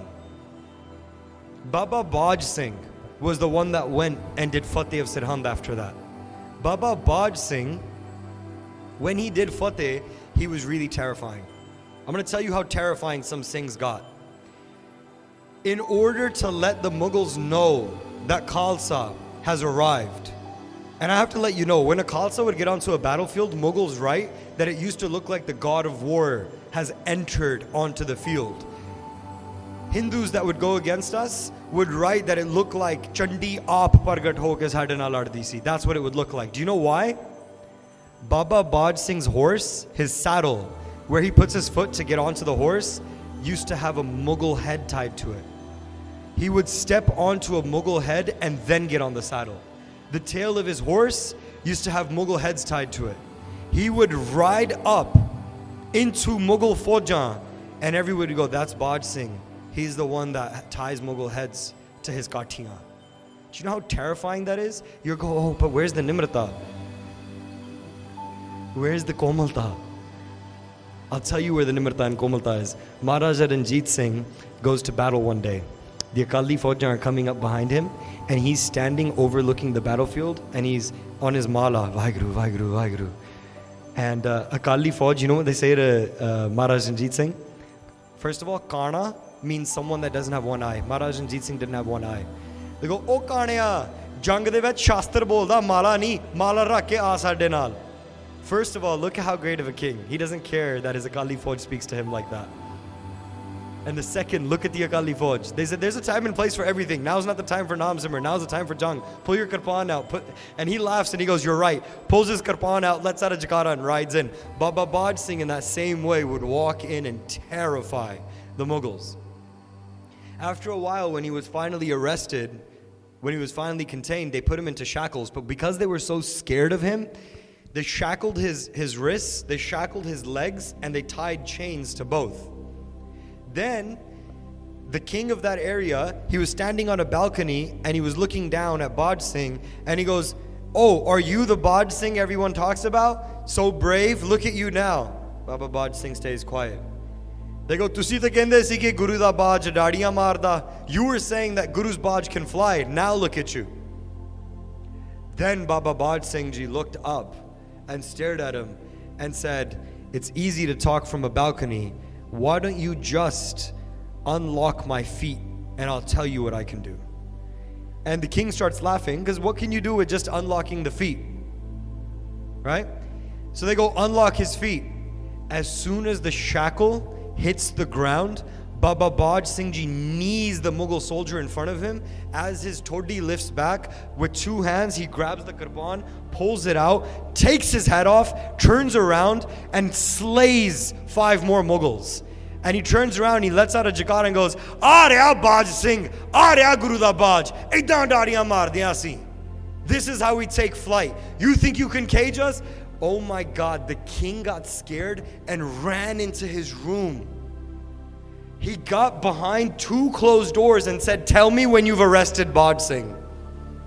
Baba Baj Singh Ji gave Shahidi, but just the idea of a Gursikh taking flight had these guys hiding in rooms. And now, some of these guys have the guts to say, "Don't you remember what we did to Arjun?" Referring to Guru Arjan Dev Ji. I saw that the other day, a Musliman saying that. They would never say that in front of a Akali Fauj. They would never say that in front of a Gursikh. And I'm not trying to tell you, like, be like Baba Baj Singh. I'm telling you the extremity of Biras. What it looks like when you have completely defeated the illusion on the complete fearless side, where you're laughing at death. There's this really beautiful and funny video of Charasi the Shaheed 2 days before they give Shahidi, and they're at a wedding and they have their AK-47s, they're eating langar, and one of them starts singing. I don't know if you guys have heard Kuldeep Marnik's "Maa Hundi Hai Maa." He starts singing "Kaan Hundi Hai, Kaan Duniya Waleo," and he starts going, instead of saying "Duniya Waleo," he goes "Bakriyan Waleo." They start remixing Punjabi folk songs and laughing about how funny it is. And 2 days later, they went and gave Shahidi. Nowadays, we're like, "Gornani, Hasranani, Kedranani," right? And I'm not saying go and sing, but I'm saying stop being so cuttered, man. Like, these guys are just joking around. Like, let people joke. Let them be. Why are they joking? Why is it okay to joke? I know, I understand. Gursikho, don't get mad at me. I know. Jo jada hasida khedi da avastha totti aandi hai. You lose your sahaj avastha. I know that. But you come into sahaj avastha not with an iron mind, but a loving mind. You'll start seeing Akal Purkh in all those things. You'll start to find your sahaj. Honestly, I can't be in a reception anymore. It breaks my down now. Before I used to be like, "Yeah, what's the big deal? God is everywhere." But I would never put that on you. And no one ever put it on me. It's just myself, like, I just feel weird. It comes in its own progression. Because your mind wants to be shant more often. Right? It's all about the mind. How do you reign in the mind? With love. What kind of love? Guru Nanak Dev Ji and Bhai Mardana Ji were out one day. Bhai Mardana Ji goes on strike. He says, "I don't want to go with you anymore." He goes on strike. Guru Nanak Dev Ji goes, "Bhai Mardana Ji, idda na karo. What's wrong?" Right? Bhai Mardana Ji, I always see us in Bhai Mardana Ji. All of us. Right? When we don't want to wake up for Nitnem or we don't want to do whatever. Bhai Mardana Ji na, strike te jande hai.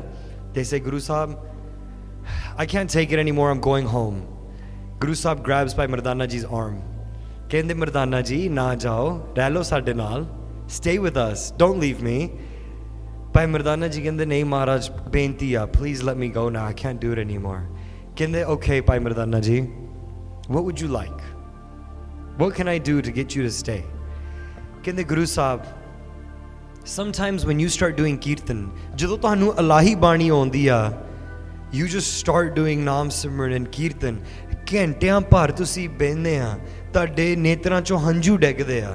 From your eyes, tears start to drop. You're so in love, your face starts to radiate. Maharaj, bless me with that love. Please, let me cry when I listen to you. Let me just feel you. Please, Maharaj, let me be in that anand that when your prem is talked about, tears come out. Minu, Maharaj, oh ras baksho jada tanu milda hai. Guru Nanak Dev Pacha smiles. He goes, "Vah Mardanya, tain bhali wast mangi." Mardana, you have asked for the most amazing thing. ਕਹਿੰਦੇ I will give it to you. ਜਦੋਂ ਲੋਕੀ ਯਾਦ ਕਰਨਗੇ ਨਾ ਆਪਾਂ ਨੂੰ, when people think about us, they'll say, ਇੱਕ ਬਾਬਾ ਅਕਾਲ ਰੂਪ, ਦੂਜਾ ਰਬਾਬੀ Mardana. Sorry, I got too into it. They say anytime someone remembers us, they will always see one Baba that was the Roop of Akal Purkh, and with him was the Rababi Mardana. They will remember our love story. And he blessed him to be able to fall into that love. That is what we have to beg Guru Granth Sahib Maharaj. That is how you erase that middle circle.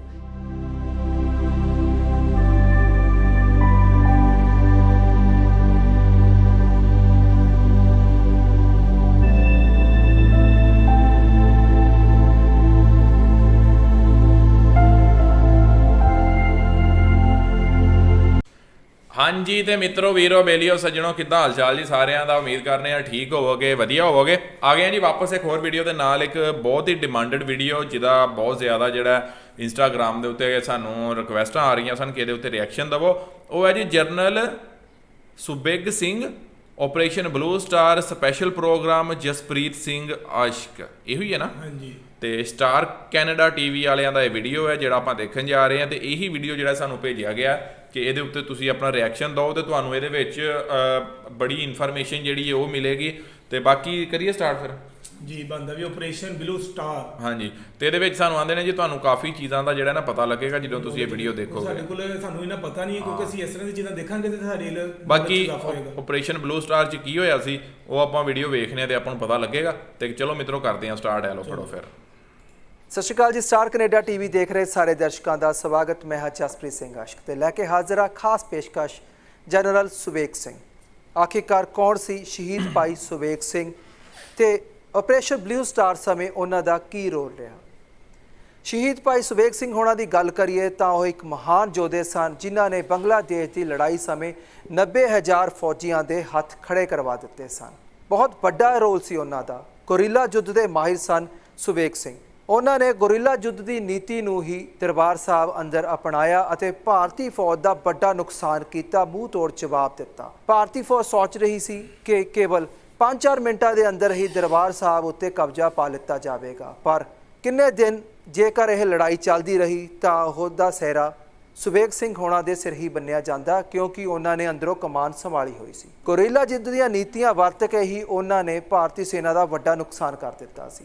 ਇਹ ਅਸੀਂ ਨਹੀਂ ਕਹਿੰਦੇ, ਇਹ ਖੁਦ ਕਹਿੰਦੇ ਨੇ ਉਸ ਸਮੇਂ ਜੋ ਆਪਰੇਸ਼ਨ ਬਲੂ ਸਟਾਰ ਦੀ ਕਮਾਂਡ ਸੰਭਾਲ ਰਹੇ ਸੀ ਲੈਫਟੀਨੈਂਟ ਜਨਰਲ ਬਰਾੜ ਕੁਲਦੀਪ ਸਿੰਘ ਬਰਾੜ ਨੇ ਆਖਿਆ ਕਿ ਸੁਬੇਗ ਸਿੰਘ ਦਾ ਹੀ ਉਹਨਾਂ ਨੂੰ ਡਰ ਸੀ। ਤੇ ਸੁਬੇਗ ਸਿੰਘ ਕਿਉਂਕਿ ਇੱਕ ਬਹੁਤ ਜ਼ਿਆਦਾ ਸ਼ਾਤਿਰ ਮਾਈਂਡ ਸਨ ਤੇ ਗੁਰੀਲਾ ਯੁੱਧ ਦੇ ਮਾਹਿਰ ਸੀ। ਉਹੀ ਸੀ ਜੋ ਇੱਕ ਵੱਡਾ ਨੁਕਸਾਨ ਭਾਰਤੀ ਫੌਜ ਦਾ ਕਰ ਸਕਦੇ ਸਨ। ਭਾਰਤੀ ਫੌਜ ਨੇ ਪਹਿਲਾਂ ਇੱਕ ਫਾਇਰਿੰਗ ਕੀਤੀ ਇਹ ਜਾਣਨ ਲਈ ਕਿ ਅੰਦਰ ਕਿੰਨਾ ਕੁ ਅਸਲਾ ਹੈ।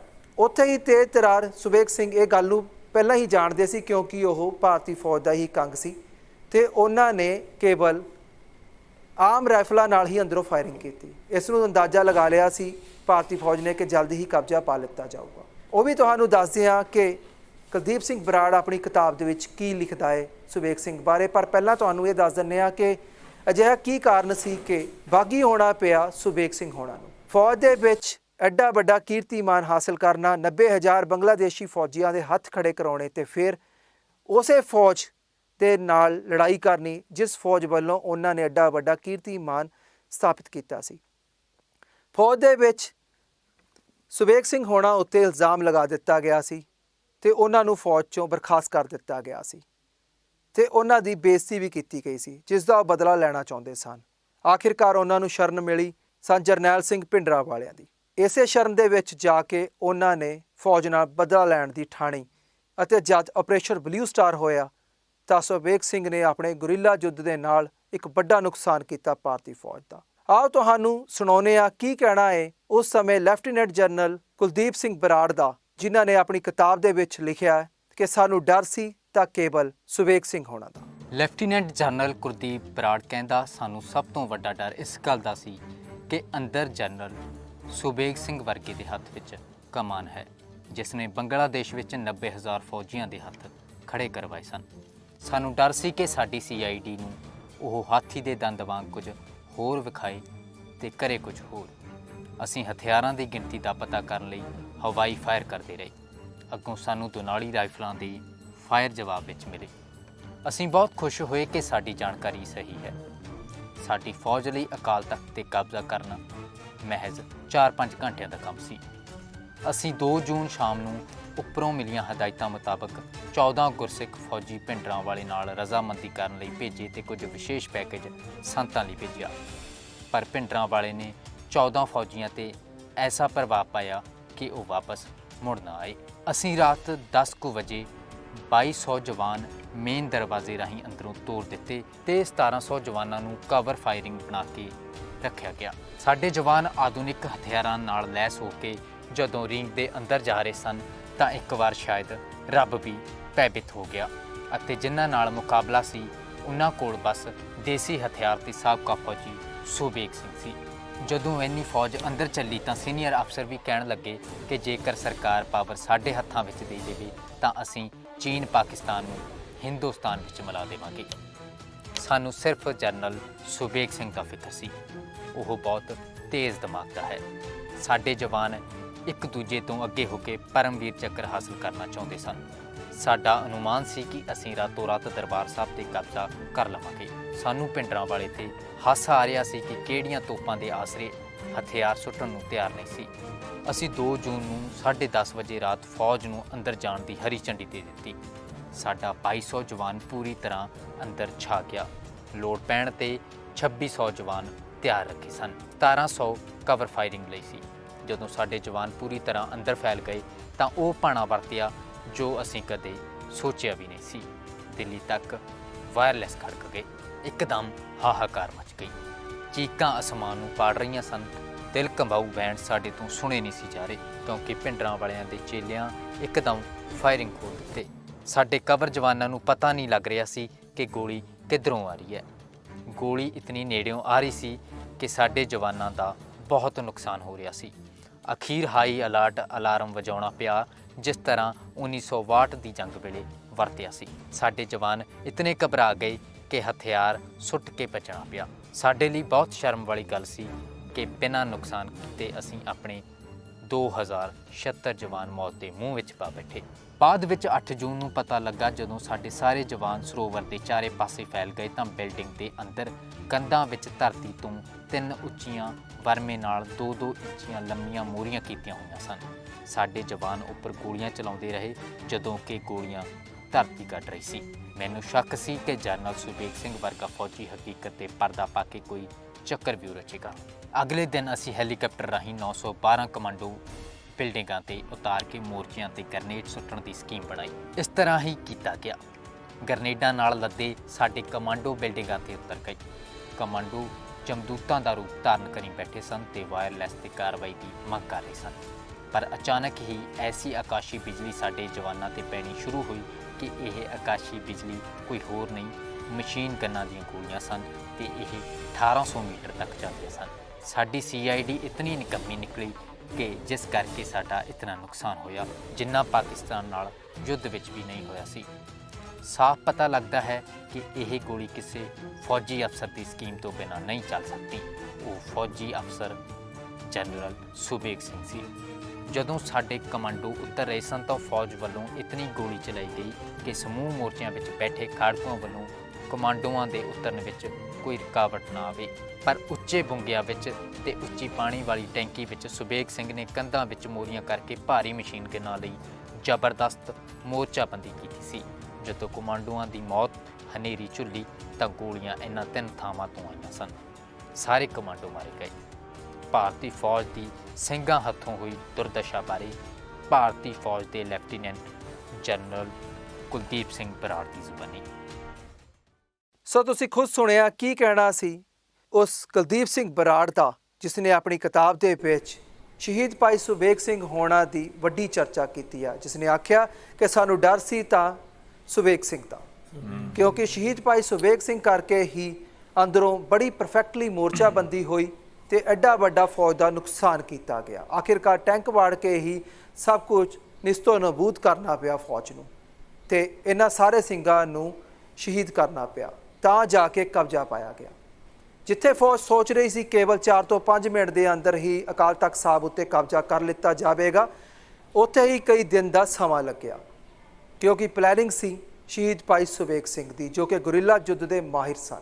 ਕੇਵਲ ਜੇ ਸਿੰਘ ਚਰਚਾ ਕਰਦੇ ਨੇ ਜਾਂ ਉਹ ਲੋਕ ਚਰਚਾ ਕਰਦੇ ਨੇ ਜਿਨ੍ਹਾਂ ਨੇ ਅੱਖੀ ਦੇਖਿਆ ਤਾਂ ਇਹ ਕਾਫੀ ਨਹੀਂ ਹੁੰਦਾ। ਕਾਫੀ ਜਦ ਹੋਇਆ ਜਦ ਦੁਸ਼ਮਣ, ਸਾਹਮਣੇ ਵਾਲਾ ਦੁਸ਼ਮਣ ਚਰਚਾ ਕਰੇ ਕਿਸੇ ਬੰਦੇ ਦੀ ਬਹਾਦਰੀ ਦੀ, ਜੋ ਕਿ ਕੁਲਦੀਪ ਬਰਾੜ ਨੇ ਆਪਣੀ ਕਿਤਾਬ ਦੇ ਵਿੱਚ ਕੀਤੀ ਹੈ। ਸੋ ਅੱਜ ਅਸੀਂ ਇਹ ਸਪੈਸ਼ਲ ਖਾਸ ਪੇਸ਼ਕਸ਼ ਲੈ ਕੇ ਆਏ ਸੀ ਜਨਰਲ ਸੁਬੇਗ ਸਿੰਘ ਦੇ ਨਾਂ ਤੇ ਤੁਹਾਨੂੰ ਜਾਣੂ ਕਰਾਇਆ ਕਿ ਕੀ ਸੋਚਦਾ ਹੈ ਕੁਲਦੀਪ ਸਿੰਘ ਬਰਾੜ ਤੇ ਬਾਕੀ ਫੌਜ ਵੀ ਉਸ ਸਮੇਂ ਕੀ ਸੋਚ ਰਹੀ ਸੀ ਸ਼ਹੀਦ ਭਾਈ ਸੁਬੇਗ ਸਿੰਘ ਨੂੰ ਲੈ ਕੇ। ਉਮੀਦ ਕਰਦੇ ਹਾਂ ਕਿ ਸਾਡੀ ਅੱਜ ਦੀ ਇਹ ਸਪੈਸ਼ਲ ਪੇਸ਼ਕਸ਼ ਤੁਹਾਨੂੰ ਪਸੰਦ ਆਈ ਹੋਵੇਗੀ। ਹੁਣ ਮੈਨੂੰ ਓਕੇ ਜੀ, ਲੋ ਜੀ, ਐਸ ਸੀ ਅੱਜ ਦਾ ਵੀਡੀਓ ਜਿਹਦੇ ਬਾਰੇ 'ਚ ਕਾਫੀ ਜਿਹੜੀ ਹੈ ਰਿਕੁਐਸਟ ਕੀਤੀ ਜਾ ਰਹੀ ਸੀ ਕਿ ਤੁਸੀਂ ਆਪਰੇਸ਼ਨ ਬਲੂ ਸਟਾਰ ਜਿਹੜਾ ਹੈ ਉਹ ਵੇਖੋ ਤਾਂ ਕਿ ਤੁਹਾਨੂੰ ਪਤਾ ਲੱਗੇ, ਕਿਉਂਕਿ ਇਸ ਤੋਂ ਪਹਿਲੇ ਆਪਾਂ ਵੀਡੀਓ ਦੇਖੇ ਨੇ ਕੁਝ ਭਿੰਡਰਾਂ ਵਾਲੇ ਦੇ, ਹੈ ਨਾ, ਤੇ ਉਹਨਾਂ ਦੇ ਵੀਡੀਓ ਵੇਖੇ ਨੇ, ਤੇ ਫਿਰ ਉਸ ਤੋਂ ਰਿਲੇਟਿਡ ਉਹਨਾਂ ਦੀ ਹਿਸਟਰੀ ਜਿਹੜੀ ਉਹ ਜਾਣਨੀ ਬਹੁਤ ਜ਼ਰੂਰੀ ਸੀ ਤਾਂ ਕਿ ਤੁਹਾਨੂੰ ਵੀ ਸਾਨੂੰ ਵੀ ਪਤਾ ਲੱਗ ਸਕੇ ਕਿ ਆਖਰ ਐਕਚੁਅਲੀ ਹੋਇਆ ਕੀ ਸੀ ਉਦੋਂ। ਤੇ ਉਹਦੇ ਵਿੱਚ ਵੇਖ ਲਓ ਤੁਸੀਂ ਕਿ ਇਹ ਜਨਰਲ ਸੁਬੇਗ ਸਿੰਘ ਜਿਹੜਾ ਸੀ, ਇਹਨਾਂ ਦਾ ਵੀ ਬੜਾ ਰੋਲ ਸੀ, ਇੰਪੋਰਟੈਂਟ ਰੋਲ ਰਿਹਾ ਹੈ ਉਦੋਂ, ਕਿ ਕਿੰਨੇ ਵੇਖੋ ਤੁਸੀਂ ਉਹਨਾਂ ਵਧੀਆ ਤਰੀਕੇ ਨਾਲ ਜਿਹੜਾ ਸਾਰਾ ਆਪਣਾ ਡਿਫੈਂਸ ਜੋ ਸਾਰਾ ਉੱਥੇ ਸਜਾ ਕੇ ਰੱਖਿਆ ਸੀ ਕਿ ਉਹ ਜਾਣਦੇ ਸਨ ਕਿ ਪਹਿਲੇ ਜਿਹੜਾ ਫਾਇਰਿੰਗ ਜਿਹੜੀ ਕੀਤੀ ਜਾਏਗੀ ਤੇ ਅਸੀਂ ਅਗਰ ਹੈਵੀ ਫਾਇਰਿੰਗ ਕਰਾਂਗੇ ਤੇ ਉਹਨਾਂ ਨੂੰ ਪਤਾ ਲੱਗ ਜਾਏਗਾ ਇਹਨਾਂ ਕੋਲ ਅਸਲਾ ਕਾਫੀ ਹੈ, ਇਹਨਾਂ ਕੋਲ ਕਾਫੀ ਹੈ। ਤੇ ਵੇਖ ਲਓ ਉਹਨਾਂ ਨੇ ਦੀਵਾਰਾਂ ਦੇ ਵਿੱਚੋਂ ਦੀ ਵਰਮਿਆਂ ਦੇ ਨਾਲ ਸੁਰਾਖ ਕਰਕੇ ਕਿਸੇ ਦੀ ਅਕਲ ਦੇ ਵਿੱਚ ਆ ਸਕਦਾ ਯਾਰ ਕਿ ਲੋਕੀ ਜਿਹੜੇ ਫੌਜ ਸੀ ਉਦੋਂ ਉਹ ਪਰੇਸ਼ਾਨ ਸੀ ਕਿ ਗੋਲੀਆਂ ਹੁਣ ਕਿੱਥੋਂ ਡੀਆਂ ਨੇ, ਉਹਨਾਂ ਨੂੰ ਪਤਾ ਨਹੀਂ ਸੀ ਲੱਗਦਾ, ਤੇ ਉਹ ਦੀਵਾਰਾਂ ਦੇ ਵਿੱਚੋਂ ਮਤਲਬ ਗੋਲੀਆਂ ਨਿਕਲਣ ਡੀਆਂ, ਧਰਤੀ ਪਾੜ ਕੇ ਮਤਲਬ ਗੋਲੀਆਂ ਆ ਰਹੀਆਂ ਹਨ। ਛਾਤਰ ਮਾਈਂਡ ਸੀ, ਬੜੇ ਕਾਫੀ ਸ਼ਾਰਪ ਮਾਈਂਡ ਸੀ ਉਹਨਾਂ ਦਾ ਕਿ ਉਹਨਾਂ ਨੇ ਇੰਨੀ ਅੱਛੀ ਪਲੈਨਿੰਗ ਕੀਤੀ। ਹਾਂਜੀ, ਤੇ ਬਾਕੀ ਇਹ ਸੀ ਕਿ ਵੇਖ ਲਓ ਜੀ ਤੁਸੀਂ ਜਿਹੜੀ ਆਰਮੀ ਆਂਦੀ ਸੀ ਜੀ ਅਸੀਂ 4 ਮਿੰਟ ਦੇ ਅੰਦਰ ਸਾਰਾ ਕੁਝ ਕਵਰ ਕਰ ਲਾਂਗੇ, ਕੰਟਰੋਲ ਕਰ ਲਾਂਗੇ, ਉਹਨੂੰ ਕਿੰਨਾ ਟਾਈਮ ਲੱਗ ਗਿਆ ਤੇ ਕਿੰਨਾ ਕੁਝ ਟੈਂਕ ਤੱਕ ਵਾੜਨੇ ਪੈ ਗਏ ਸਾਨੂੰ। ਤੁਸੀਂ ਇੱਥੇ ਤੱਕ ਵੇਖੋ ਕਿ ਉਸ ਭਾਰਤੀ ਆਰਮੀ ਦਾ ਅਫਸਰ ਹੀ ਉਹਨਾਂ ਦੀ ਦਲੇਰੀ ਦੇ ਨਾਲ ਪਿਆਰੇ ਚ ਬਿਆਨ ਕਰ ਰਹੇ ਤੁਸੀਂ। ਹਾਂਜੀ, ਕਹਿੰਦੇ ਤੁਹਾਨੂੰ ਸਿਰਫ ਡਰ ਹੀ ਇਹਨਾਂ ਦਾ ਸੀ, ਸੁਬੇਗ ਸਿੰਘ ਜੀ ਦਾ, ਇਸ ਤੋਂ ਇਲਾਵਾ ਸਾਨੂੰ ਡਰ ਨਹੀਂ ਸੀ, ਤੇ ਉਹਨਾਂ ਨੇ ਸਾਨੂੰ ਬੜਾ ਜ਼ਿਆਦਾ ਨੁਕਸਾਨ ਪਹੁੰਚਾਇਆ। ਇੰਨਾ ਨੁਕਸਾਨ ਸਾਨੂੰ ਪਾਕਿਸਤਾਨ ਦੀ ਜੰਗ ਦੇ ਨਾਲ ਯਾਰ ਤੁਸੀਂ ਇਹ ਵੇਖ ਲਵੋ ਕਿ 2000 ਬੰਦਾ ਉਹਨਾਂ ਨੇ ਦੱਸਿਆ ਸਟਾਰਟ ਦੇ ਵਿੱਚ, 2000 ਬੰਦਾ ਕਹਿੰਦੇ ਮੈਨੂੰ ਪਤਾ ਵੀ ਨਹੀਂ ਚੱਲਿਆ, ਕਹਿੰਦੇ ਉਹ ਸਾਡੇ ਮਰ ਗਏ, ਉਹਨਾਂ ਹਥਿਆਰ ਆਪਣੇ ਸੁੱਟਦੇ ਸੀ। ਜਿਹੜੇ ਹੈਵੀ ਲੋਡਡ ਆਏ ਨੇ ਜਹਾਜ਼ ਦੇ ਜ਼ਰੀਏ ਉਹ ਵੀ ਸਾਰੇ।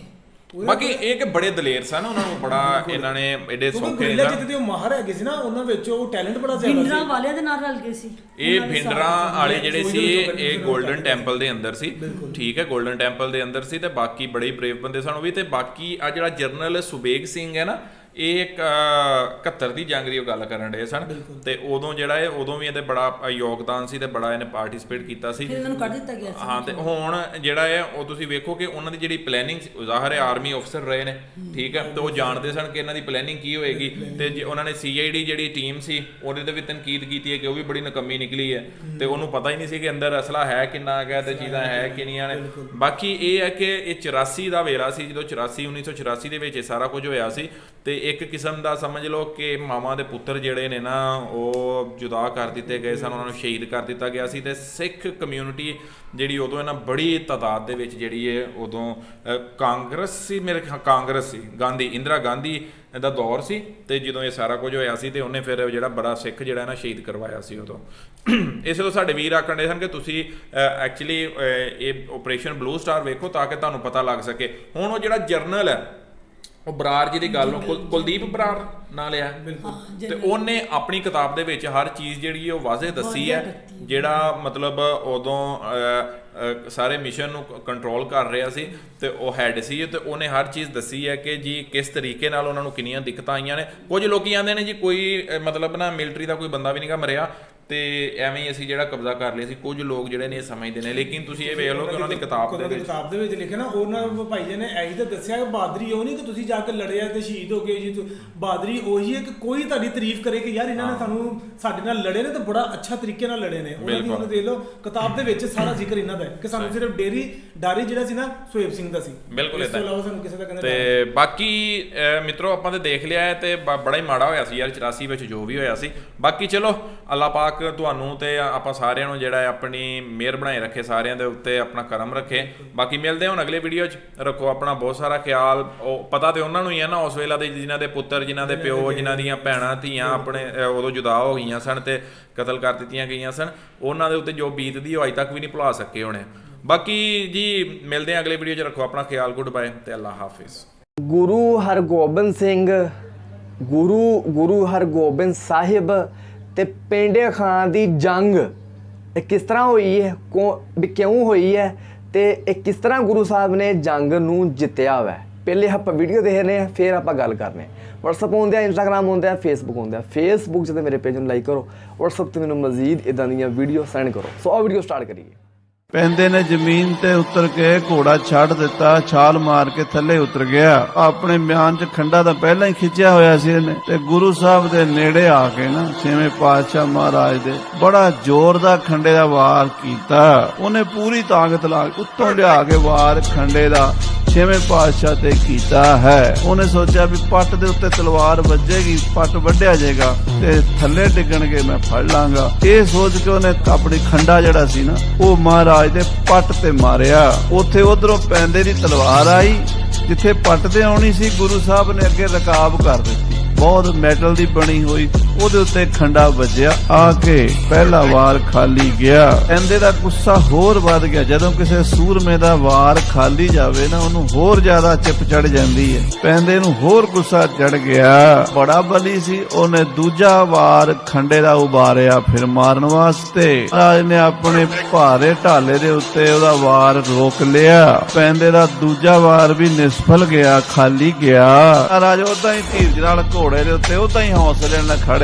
ਇੰਨਾ ਖਤਰਨਾਕ ਵਾਰ ਉਹਦੇ ਬੰਦੇ ਦਾ ਦਿਲ ਦਹਿਲ ਜਾਂਦਾ ਮਾੜੇ ਮੋਟੇ ਦਾ। ਪਰ ਮਹਾਰਾਜ ਬੱਬਰ ਸ਼ੇਰ ਸਨ ਛੇਵੇਂ ਪਾਤਸ਼ਾਹ ਜੀ। ਫਿਰ ਛੇਤੀ ਨਾਲ ਉਛਲ ਕੇ ਤੀਜਾ ਵਾਰ ਕਰਨ ਦੇ ਲਈ ਸੋਚਣ ਲੱਗਾ। ਪੈਂਤੜਾ ਬਦਲ ਕੇ ਫਿਰ ਦੂਜੇ ਪਾਸੇ ਆਇਆ। ਤੀਜਾ ਵਾਰ ਢਾਲ ਦੇ ਫੁੱਲ ਦੇ ਉੱਤੇ ਵੱਜਾ। ਢਾਲ ਦੇ ਉੱਤੇ ਜਿਹੜੇ ਫੁੱਲ ਹੁੰਦੇ ਆ ਨਾ ਉਹ ਫੁਲਾਦ ਦੇ ਸਨ ਤੇ ਖੰਡਾ ਵੀ ਉਹਦਾ ਫੁਲਾਦ ਦਾ ਸੀ। ਫੁਲਾਦ ਨਾਲ ਫੁਲਾਦ ਟਕਰਾਇਆ ਤੇ ਪੈਂਦੇ ਖਾਂ ਦਾ ਖੰਡਾ ਟੁੱਟ ਕੇ ਦੋ ਹੋ ਗਿਆ। ਹੱਥ ਵਿੱਚ ਮੁੱਠਾ ਹੀ ਰਹਿ ਗਿਆ ਤਲਵਾਰ ਦਾ। ਪਾਤਸ਼ਾਹ ਘੋੜੇ ਤੇ ਬੈਠੇ ਵੇਖ ਰਹੇ ਨੇ। ਮਹਾਰਾਜ ਸੋਚਦੇ ਆ ਇਹ ਖਾਲੀ ਹੱਥ ਹੈ, ਇਹ ਨਿਹੱਥੇ ਉੱਤੇ ਸੂਰਮਾ ਵਾਰ ਨਹੀਂ ਕਰਦਾ। ਪੈਂਦੇ ਦਾ ਸ਼ੈਤਾਨੀ ਦਿਮਾਗ ਵੀ ਸ਼ਸਤਰ ਦੀ ਲੋੜ ਹੀ ਨਹੀਂ, ਮੈਂ ਗੁਰੂ ਨੂੰ ਬਾਹਾਂ ਨਾਲ ਹੀ ਚੱਕ ਕੇ ਲੈ ਜਾਣਾ ਹੈ। ਪੈਂਦਾ ਖਾਨ ਚੌਥੀ ਵਾਰੀ ਔਲਿਆ। ਉਹਦੇ ਕੋਲ ਹੁਣ ਖੰਡੇ ਦਾ ਮੁੱਠਾ ਹੀ ਸੀ, ਕੁਛ ਨਹੀਂ ਸੀ, ਤੇ ਉਹ ਗੁਰੂ ਸਾਹਿਬ ਦੇ ਖੱਬੇ ਪਾਸੇ ਫੇਰ ਆ ਗਿਆ। ਉੱਥੇ ਹੀ ਫੇਰ ਪਹੁੰਚ ਗਿਆ ਪੈਂਦੇ ਖਾਨ। ਇਰਾਦਾ ਕੀਤਾ ਵੀ ਗੁਰੂ ਹਰਗੋਬਿੰਦ ਸਾਹਿਬ ਦਾ ਘੋੜਾ ਹੀ ਉਲਟਾ ਦੇ। ਕਿੱਡਾ ਬਲੀ ਸੀ ਕਿ ਘੋੜੇ ਨੂੰ ਏਦਾਂ ਚੁੱਕ ਕੇ ਏਦਾਂ ਉਲਟਾਉਣ ਦਾ ਇਰਾਦਾ ਬਣਾ ਲਿਆ। ਥੱਲਿਓਂ ਦੀ ਯਾਨੀ ਘੋੜੇ ਦੀ ਅਗਲੀਆਂ ਲੱਤਾਂ ਦੇ ਪਿੱਛੇ, ਪਿਛਲੀਆਂ ਲੱਤਾਂ ਦੇ ਅੱਗੇ, ਥੱਲਿਓਂ ਦੀ ਢਿੱਡ ਦੇ ਕੋਲੋਂ ਦੀ ਪੈਂਦੇ ਨੇ ਆਪਣਾ ਹੱਥ ਪਾ ਲਿਆ। ਦੂਜਾ ਹੱਥ ਜਿਹੜਾ ਸੀ ਉਹਨੇ ਘੋੜੇ ਦੀ ਗਰਦਨ ਦੇ ਉੱਤੋਂ ਦੀ ਪਾ ਲਿਆ। ਦੋਵਾਂ ਹੱਥਾਂ ਦੀ ਜਾ ਕੇ ਕੰਘੀ ਮਿਲਾ ਲਈ, ਏਦਾਂ ਦੋਵੇਂ ਪਾਸੋਂ ਲਿਆ ਕੇ ਘੋੜੇ ਨੂੰ ਏਦਾਂ ਫੜ ਲਿਆ ਆਪਣੀਆਂ ਬਾਹਾਂ ਦੇ ਵਿੱਚ, ਤੇ ਦੋਵੇਂ ਲੱਤਾਂ ਮਹਾਰਾਜ ਛੇਵੇਂ ਪਾਤਸ਼ਾਹ ਦੀਆਂ ਉਹਦੀਆਂ ਬਾਹਾਂ ਦੇ ਵਿੱਚ ਆ ਗਈਆਂ। ਸੋ ਮਹਾਰਾਜ ਮਹਾਬਲੀ ਛੇਵੇਂ ਪਾਤਸ਼ਾਹ ਨੂੰ ਸਣੇ ਘੋੜੇ ਦੇ ਸਣੇ ਸਤਿਗੁਰੂ ਏਦਾਂ ਉਲਟਾਣਾ ਚਾਹੁੰਦਾ। ਪੈਂਦੇ ਖਾਨ ਐਡਾ ਵੱਡਾ ਬਲੀ ਘੋੜਾ ਸੀ, ਉਹਨੂੰ ਉੱਥੇ ਹੀ ਜਾਮ ਕਰ ਦਿੱਤਾ। ਛੇਵੇਂ ਪਾਤਸ਼ਾਹ ਦਾ ਘੋੜਾ ਹਿੱਲ ਨਹੀਂ ਸਕਿਆ। ਗੁਰੂ ਹਰਗੋਬਿੰਦ ਸਾਹਿਬ ਮਹਾਰਾਜ ਨੇ ਜਾਣ ਲਿਆ ਵੀ ਹੁਣ ਸਾਨੂੰ ਫੜਨ ਲੱਗਾ ਹੈ। ਗੁਰੂ ਸਾਹਿਬ ਨੇ ਨਾ ਫਿਰ ਦੋਵੇਂ ਰਕਾਬਾਂ ਜਿਹੜੀਆਂ ਨੇ ਨਾ ਉਹਨਾਂ ਦੀ ਅੱਡੀ ਘੋੜੇ ਨੂੰ ਮਾਰੀ ਵੀ ਘੋੜਾ ਉਛਲੇ। ਜਦੋਂ ਉਛਲੇਗਾ ਤੇ ਇਹਦੀ ਬਾਹਾਂ ਦਾ ਜਿਹੜਾ ਜੀ ਪਕੜ ਹੈ ਉਹ ਖੁੱਲ ਜੇਗੀ। ਬੜਾ ਬਲੀ ਘੋੜਾ, ਚੰਚਲ ਘੋੜਾ। ਪਰ ਸਾਧ ਸੰਗਤ ਜੀ ਹੈਰਾਨ ਹੋ ਜਾਓਗੇ ਤੁਸੀਂ, ਗੁਰੂ ਸਾਹਿਬ ਦੋਹਾਂ ਅੱਡੀਆਂ ਨਾਲ ਅੱਡੀ ਮਾਰਦੇ ਤੇ ਪੈਂਦਾ ਘੋੜੇ ਨੂੰ ਹਿੱਲਣ ਨਹੀਂ ਦਿੰਦਾ। ਗੁਰੂ ਸਾਹਿਬ ਜਾਣ ਗਏ ਵੀ ਘੋੜੇ ਦਾ ਜ਼ੋਰ ਲੱਗ ਗਿਆ, ਇਹ ਹੁਣ ਘੋੜੇ ਨੂੰ ਉਲਟਾਉਣ ਦੀ ਕੋਸ਼ਿਸ਼ ਕਰ ਰਿਹਾ ਹੈ। ਹੁਣ ਇੱਥੋਂ ਵਾਰ ਮਾਰਦੇ ਲੱਗਦਾ ਨਹੀਂ, ਬਿਲਕੁਲ ਨੇੜੇ ਜੋ ਆ ਗਏ। ਤਲਵਾਰ ਉਹਨੂੰ ਮਾਰਨ ਕਿਵੇਂ? ਤਲਵਾਰ ਦਾ ਵਾਰ ਕਰਨ ਜੋਗੀ ਥਾਂ ਨਹੀਂ ਬਚੀ। ਸੋਚਦੇ ਹੁਣ ਸਮਾਂ ਇਹਦਾ ਆ ਗਿਆ, ਮਾਰਨਾ ਤਾਂ ਹੁਣ ਇਹਨੂੰ ਪੈਣਾ। ਹੁਣ ਕਿਹੜੇ ਪਾਸਿਓਂ ਮਾਰੀਏ, ਕਿਹੜੇ ਯਤਨ ਨਾਲ, ਕਿਹੜੇ ਵਾਰ ਨਾਲ ਖਤਮ ਕਰੀਏ ਇਹਨੂੰ, ਜੰਗ ਦੇ ਮੈਦਾਨ 'ਚ ਰੱਖੀਏ। ਫਿਰ ਮਹਾਰਾਜ ਦੇ ਖੱਬੇ ਹੱਥ ਵਿੱਚ ਭਾਰਾ ਢਾਲਾ ਸੀਗਾ, ਜਿਹਦਾ ਫੁੱਲਾਂ ਦਾ ਹੀ 5 ਸੇਰ ਭਾਰ ਸੀ। ਮਹਾਰਾਜ ਨੇ ਏਦਾਂ ਫਿਰ ਉੱਪਰ ਨੂੰ ਢਾਲਾ ਉਛਾਲਿਆ। ਜ਼ੋਰ ਨਾਲ ਮਹਾਰਾਜ ਨੇ ਢਾਲਾ ਜਿਹੜਾ ਨਾ ਉਹ ਪੈਂਦੇ ਦੇ ਸਿਰ 'ਚ ਮਾਰਿਆ। ਉਹ ਜਿਹੜੀ ਪਕੜ ਸੀ ਨਾ ਉਹਦੀ, ਜਿਹੜੀ ਘੋੜੇ ਨੂੰ ਉਹਨੇ ਗ੍ਰਿਪ ਪਾਇਆ ਹੋਇਆ ਸੀ, ਉਹ ਛੁੱਟ ਗਿਆ ਤੇ ਏਦਾਂ ਝੂਮਣ ਲੱਗ ਪਿਆ ਜਿਵੇਂ ਕਿਸੇ ਨੇ ਨਸ਼ਾ ਕੀਤਾ ਹੁੰਦਾ। ਸਿਰ ਦੀ ਸੱਟ ਲੱਗਦੀ ਨਾ ਜਦੋਂ, ਉਦੋਂ ਚੱਕਰ ਆਉਂਦਾ। ਏਦਾਂ ਪੈਂਦੇ ਨੂੰ ਚੱਕਰ ਆਇਆ ਤੇ ਝੂਮ ਝੂਮ ਕੇ ਡਿੱਗਣ ਲੱਗਾ। ਗੋਡਿਆਂ ਦੇ ਭਾਰ ਡਿੱਗਾਗਾ ਨੂੰ, ਇੱਕਦਮ ਨਹੀਂ ਡਿੱਗਾ, ਗੋਡੇ ਪਹਿਲਾਂ ਜ਼ਮੀਨ ਤੇ ਗੋਡੇ ਲੱਗੇ ਤੇ ਫਿਰ ਡਿੱਗਾ ਥੱਲੇ। ਬੇਹੋਸ਼ ਹੋ ਕੇ ਜ਼ਮੀਨ ਤੇ ਮੂਰਛਿਤ ਹੋ ਕੇ ਪੈ ਗਿਆ। ਧਰਮ ਦੀ ਜੋ ਮਰਜ਼ਾਦਾ ਹੈ ਜੰਗ ਦੇ ਮੈਦਾਨ ਵਿੱਚ, ਨਿਹੱਥੇ ਨੂੰ ਨਹੀਂ ਮਾਰਨਾ, ਬੇਹੋਸ਼ ਨੂੰ ਨਹੀਂ ਮਾਰਨਾ, ਡਿੱਗੇ ਪਏ ਨੂੰ ਨਹੀਂ ਮਾਰਨਾ। ਗੁਰੂ ਸਾਹਿਬ ਧਰਮ ਜਾਣ ਕੇ ਧਰਤੀ ਤੇ ਆ ਗਏ। 5-7 ਮਿੰਟਾਂ ਬਾਅਦ ਪੈਂਦੇ ਨੂੰ ਹੋਸ਼ ਆਈ। ਪੈਂਦੇ ਦਾ ਜਿਹੜਾ ਦਿਮਾਗ ਦਾ ਚੱਕਰ ਕੁਝ ਘਟਿਆ, ਕੁਝ ਦਿਮਾਗ ਠੀਕ ਹੋਇਆ। ਜਦੋਂ ਸਾਹਮਣੇ ਮਹਾਰਾਜ ਖੜੇ ਹੋਏ ਨਜ਼ਰੀ ਆਏ, ਪੈਂਦੇ ਨੂੰ ਹੋਸ਼ ਆ ਗਈ ਤੇ ਪੈਂਦਾ ਖੜਾ ਹੋ ਗਿਆ। ਗਰਜ ਕੇ ਬੋਲੇ ਮਹਾਰਾਜ 6ਵੇਂ ਪਾਤਸ਼ਾਹ ਕਹਿੰਦੇ, ਸੁਣ ਰੇ ਪਠਾਨ, ਓਏ ਪਠਾਨ ਪੁੱਤਰ ਸੁਣ, ਦੇਖ ਤੂੰ 3 ਵਾਰ ਪਹਿਲਾਂ ਕਰ ਲੈ, ਤੂੰ 4 ਹੀ ਕਰ ਲੈ ਤੇ ਹੁਣ ਵਾਰੀ ਮੇਰੀ ਹੈ। ਹੁਣ ਸਾਵਧਾਨ ਹੋ ਜਾ, ਹੁਣ ਵਾਰ ਮੈਂ ਕਰਾਂਗਾ, ਅਸੀਂ ਕਰਾਂਗੇ ਤੇ ਤੂੰ ਸਾਡਾ ਵਾਰ ਚੱਲ ਕੇ ਵਿਖਾਈ। 3 ਵਾਰ ਕਰ ਲਏ ਨੇ ਜ਼ੋਰ ਲਾ ਕੇ। ਅੱਗੋਂ ਪੈਂਦੇ ਖਾਂ ਫੇਰ ਗੁੱਸੇ ਨਾਲ ਬੋਲਿਆ। ਇੰਨੀ ਉਹਨੂੰ ਆਪਣੇ ਆਪ ਤੇ ਵਿਸ਼ਵਾਸ ਸੀ, ਕਹਿਣ ਲੱਗਾ ਤੁਸੀਂ ਵਾਰ ਕਰੋਗੇ ਕਦੋਂ? ਮੈਂ ਤੁਹਾਨੂੰ ਵਾਰ ਕਰਨੀ ਨਹੀਂ ਦੇਣਾ। ਇਹਨਾਂ ਡੋਲਿਆਂ ਨਾਲ ਫੜ ਕੇ, ਇਹਨਾਂ ਬਾਹਾਂ ਨਾਲ ਜੱਫੀ ਪਾ ਕੇ ਚੁੱਕ ਕੇ ਲੈ ਜਾਵਾਂਗਾ। ਗੁਰੂ ਹਰਗੋਬਿੰਦ ਸਾਹਿਬ ਜਿੰਨਾ ਕਿ ਤੁਹਾਡੇ 'ਚ ਜ਼ੋਰ ਹੈ ਲਾ ਲਓ, ਹੁਣ ਮੈਂ ਤੁਹਾਨੂੰ ਜਿਉਂਦਾ ਨਹੀਂ ਛੱਡਾਂਗਾ। ਪੈਂਦਾ ਫੇਰ ਨਾ ਆਪਣੀ ਹਰਕਤ ਤੋਂ ਬਾਜ ਆਇਆ। 5ਵਾਂ ਵਾਰ ਸਮਝੋ ਕਰਨ ਲੱਗਾ ਤੇ 6ਵੇਂ ਪਾਤਸ਼ਾਹ ਦੇ ਨੇਤਰ ਲਾਲ ਹੋ ਗਏ। ਮਹਾਰਾਜ ਪੈਂਤੜਾ ਲੈ ਕੇ ਉਹਦੇ ਕੋਲ ਜਾ ਪਹੁੰਚੇ ਤੇ ਉਹ ਵੀ ਪੈਂਤੜਾ ਲਈ ਜਾਂਦਾ ਹੈ। ਹੱਥ ਵਿੱਚ ਢਾਲ ਹੈ ਉਹਦੇ ਤੇ ਗੁਰੂ ਸਾਹਿਬ ਦਾ ਵਾਰ ਰੋਕਣਾ ਚਾਹੁੰਦਾ ਹੈ। ਮਹਾਰਾਜ ਚਾਹੁੰਦੇ ਆ ਵੀ ਵਾਰ ਇੱਕੋ ਹੀ ਮਾਰਨਾ ਪਵੇ, ਦੂਜਾ ਵਾਰ ਕਰਿਆ ਸਵਾਦ ਨਹੀਂ ਆਉਂਦਾ। ਕਹਿੰਦੇ ਇੱਕੋ ਨਾਲ ਚੀਰ ਕੇ ਸੁੱਟਾਂਗੇ। ਹੁਣ ਪੈਂਦੇ ਖਾਂ ਇਹ ਇੱਛਾ ਲੈ ਕੇ ਵੀ ਗੁਰੂ ਸਾਹਿਬ ਨੂੰ ਮੈਂ ਜੱਫੀ 'ਚ ਲੈਣਾ ਤੇ ਚੁੱਕ ਕੇ ਲੈ ਜਾਣਾ। ਇਸ ਤਰ੍ਹਾਂ ਸੋਚ ਕੇ ਨਾ ਉਹਨੇ ਆਪਣੀ ਢਾਲ ਵੀ ਸੁੱਟ ਦਿੱਤੀ ਵੀ ਢਾਲ ਵੀ ਜਦੋਂ ਮੈਂ ਏਦਾਂ ਢਾਲ ਮੇਰੇ ਹੱਥ 'ਚ ਹੋਵੇਗੀ ਤੇ ਫਿਰ ਮੈਂ ਜੱਫੀ ਕਿਵੇਂ ਪਾਵਾਂਗਾ। ਹੱਥ 'ਚ ਫੜੀ ਨਾ, ਹੱਥ ਖਾਲੀ ਕਰ ਲਏ ਪੈਂਦੇ ਖਾਂ ਨੇ ਦੋਵੇਂ ਹੀ। ਬੜੀ ਫੁਰਤੀ ਨਾਲ ਗੁਰੂ ਸਾਹਿਬ ਨੂੰ ਜੱਫੀ ਪਾਉਣ ਲੱਗਾ। ਗੁਰੂ ਸਾਹਿਬ ਜੀ ਮੌਕਾ ਪਾ ਕੇ ਬਿਜਲੀ ਤਰ੍ਹਾਂ ਲਿਸ਼ਕਦੀ ਤੇਗ ਉੱਪਰ ਵਾਰ ਲਈ। ਮਹਾਰਾਜ ਨੇ ਬਲ ਦੇ ਨਾਲ ਉਭਾਰ ਕੇ ਉਹਦੇ ਸੀਸ ਤੇ ਮੋਢੇ ਤੋਂ ਮਾਰਿਆ ਤੇ ਵੱਖੀ ਤੱਕ ਚੀਰ ਕੇ ਲੰਘ ਗਿਆ, ਜਿਵੇਂ ਕਿਸੇ ਤਰਖਾਣ ਨੇ ਆਰਾ ਲੈ ਕੇ ਲੱਕੜ ਚੀਰ ਦਿੱਤੀ ਹੋਵੇ। ਸਾਬਣ ਬਣਾਉਣ ਵਾਲਿਆਂ ਕੋਲ ਲੋਹੇ ਦੀ ਇੱਕ ਤਾਰ ਹੁੰਦੀ ਹੈ, ਉਹ ਸਾਬਣ ਨੂੰ ਕੱਟਦੇ ਨੇ। ਜਦੋਂ ਪੈਂਦਾ 2 ਟੋਟੇ ਹੋ ਕੇ ਡਿੱਗਣ ਲੱਗਾ ਤੇ 6ਵੇਂ ਪਾਤਸ਼ਾਹ ਬੋਲੇ, ਪੈਂਦੇ ਖਾਨ ਆਪਣੇ ਖੁਦਾ ਦਾ, ਅੱਲਾ ਦਾ ਨਾਂ ਲੈ, ਕਲਮਾ ਪੜ ਲੈ। ਜਦੋਂ ਪੈਂਦਾ ਡਿੱਗਣ ਲੱਗਾ ਜ਼ਮੀਨ ਤੇ, 2 ਫਾੜ ਹੋ ਗਿਆ ਸਰੀਰ, ਖੰਡਾ ਵਿੱਚੋਂ ਲੰਘ ਗਿਆ। 6ਵੇਂ ਪਾਤਸ਼ਾਹ ਕਹਿੰਦੇ, ਖਾਨਾ ਕਲਮਾ ਪੜ ਲੈ।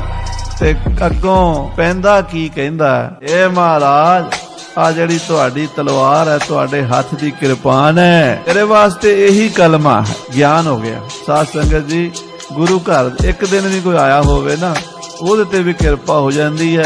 ਇਹ ਤਾਂ ਮਹਾਰਾਜ ਦਾ ਪੁੱਤਰ ਬਣਿਆ ਹੋਇਆ ਸੀ ਤੇ ਮਹਾਰਾਜ ਸੱਚੇ ਪਾਤਸ਼ਾਹ ਕਹਿੰਦੇ ਕਲਮਾ ਪੜ ਲੈ। ਕਹਿੰਦਾ ਮਹਾਰਾਜ ਤੁਹਾਡੇ ਹੱਥ ਦੀ ਤਲਵਾਰ ਹੀ ਮੇਰੇ ਲਈ ਕਲਮਾ ਹੈ। ਪੈਂਦੇ ਖਾਨ ਨਿਮਾਣਾ ਹੋ ਕੇ ਤਾਂ ਬੋਲਿਆ, ਸਤਿਗੁਰੂ ਜੀ ਤੁਹਾਡੇ ਹੱਥ ਦੀ ਮਿਸ਼ਰੀ ਹੈ। ਮਿਸ਼ਰੀ ਤਲਵਾਰ ਨੂੰ ਕਹਿੰਦੇ ਮਿਸ਼ਰ ਦੀ ਬਣੀ ਹੋਵੇ। ਮਿਸ਼ਰ ਦੇਸ਼ ਦੀ ਜਿਹੜੀ ਕਿਰਪਾਨ ਹੁੰਦੀ ਉਹਨੂੰ ਮਿਸ਼ਰੀ ਕਹਿੰਦੇ ਆ। ਸ੍ਰੀ ਗੁਰੂ ਤੁਮਰੇ ਪਾਨ ਕੀ ਮਿਸ਼ਰੀ ਕਲਮਾ ਜਾਨ। ਮਹਾਰਾਜ ਤੁਹਾਡੀ ਮਿਸ਼ਰੀ, ਤੁਹਾਡੀ ਤਲਵਾਰ ਹੀ ਮੇਰੇ ਲਈ ਕਲਮਾ। ਦੂਸਰਾ ਅਰਥ ਇਹ ਹੈ, ਤੁਹਾਡੀ ਤਲਵਾਰ ਮੈਨੂੰ ਮਿਸ਼ਰੀ ਤਰ੍ਹਾਂ ਮਿੱਠੀ ਹੈ, ਮੇਰਾ ਭਲਾ ਕਰਨ ਵਾਲੀ ਹੈ। ਪੈਂਦੇ ਦਾ ਅਖੀਰਲਾ ਬੋਲ ਸੁਣਿਆ, ਉਹ ਪੁੱਤਰਾਂ ਤੇ ਪਿਓਾਂ ਵਾਲਾ ਪਿਆਰ ਫੇਰ ਜਾਗ ਪਿਆ। ਫੇਰ ਸੱਚੇ ਪਾਤਸ਼ਾਹ ਦੇ ਮਨ 'ਚ ਮੋਹ ਜਾਗ ਪਿਆ।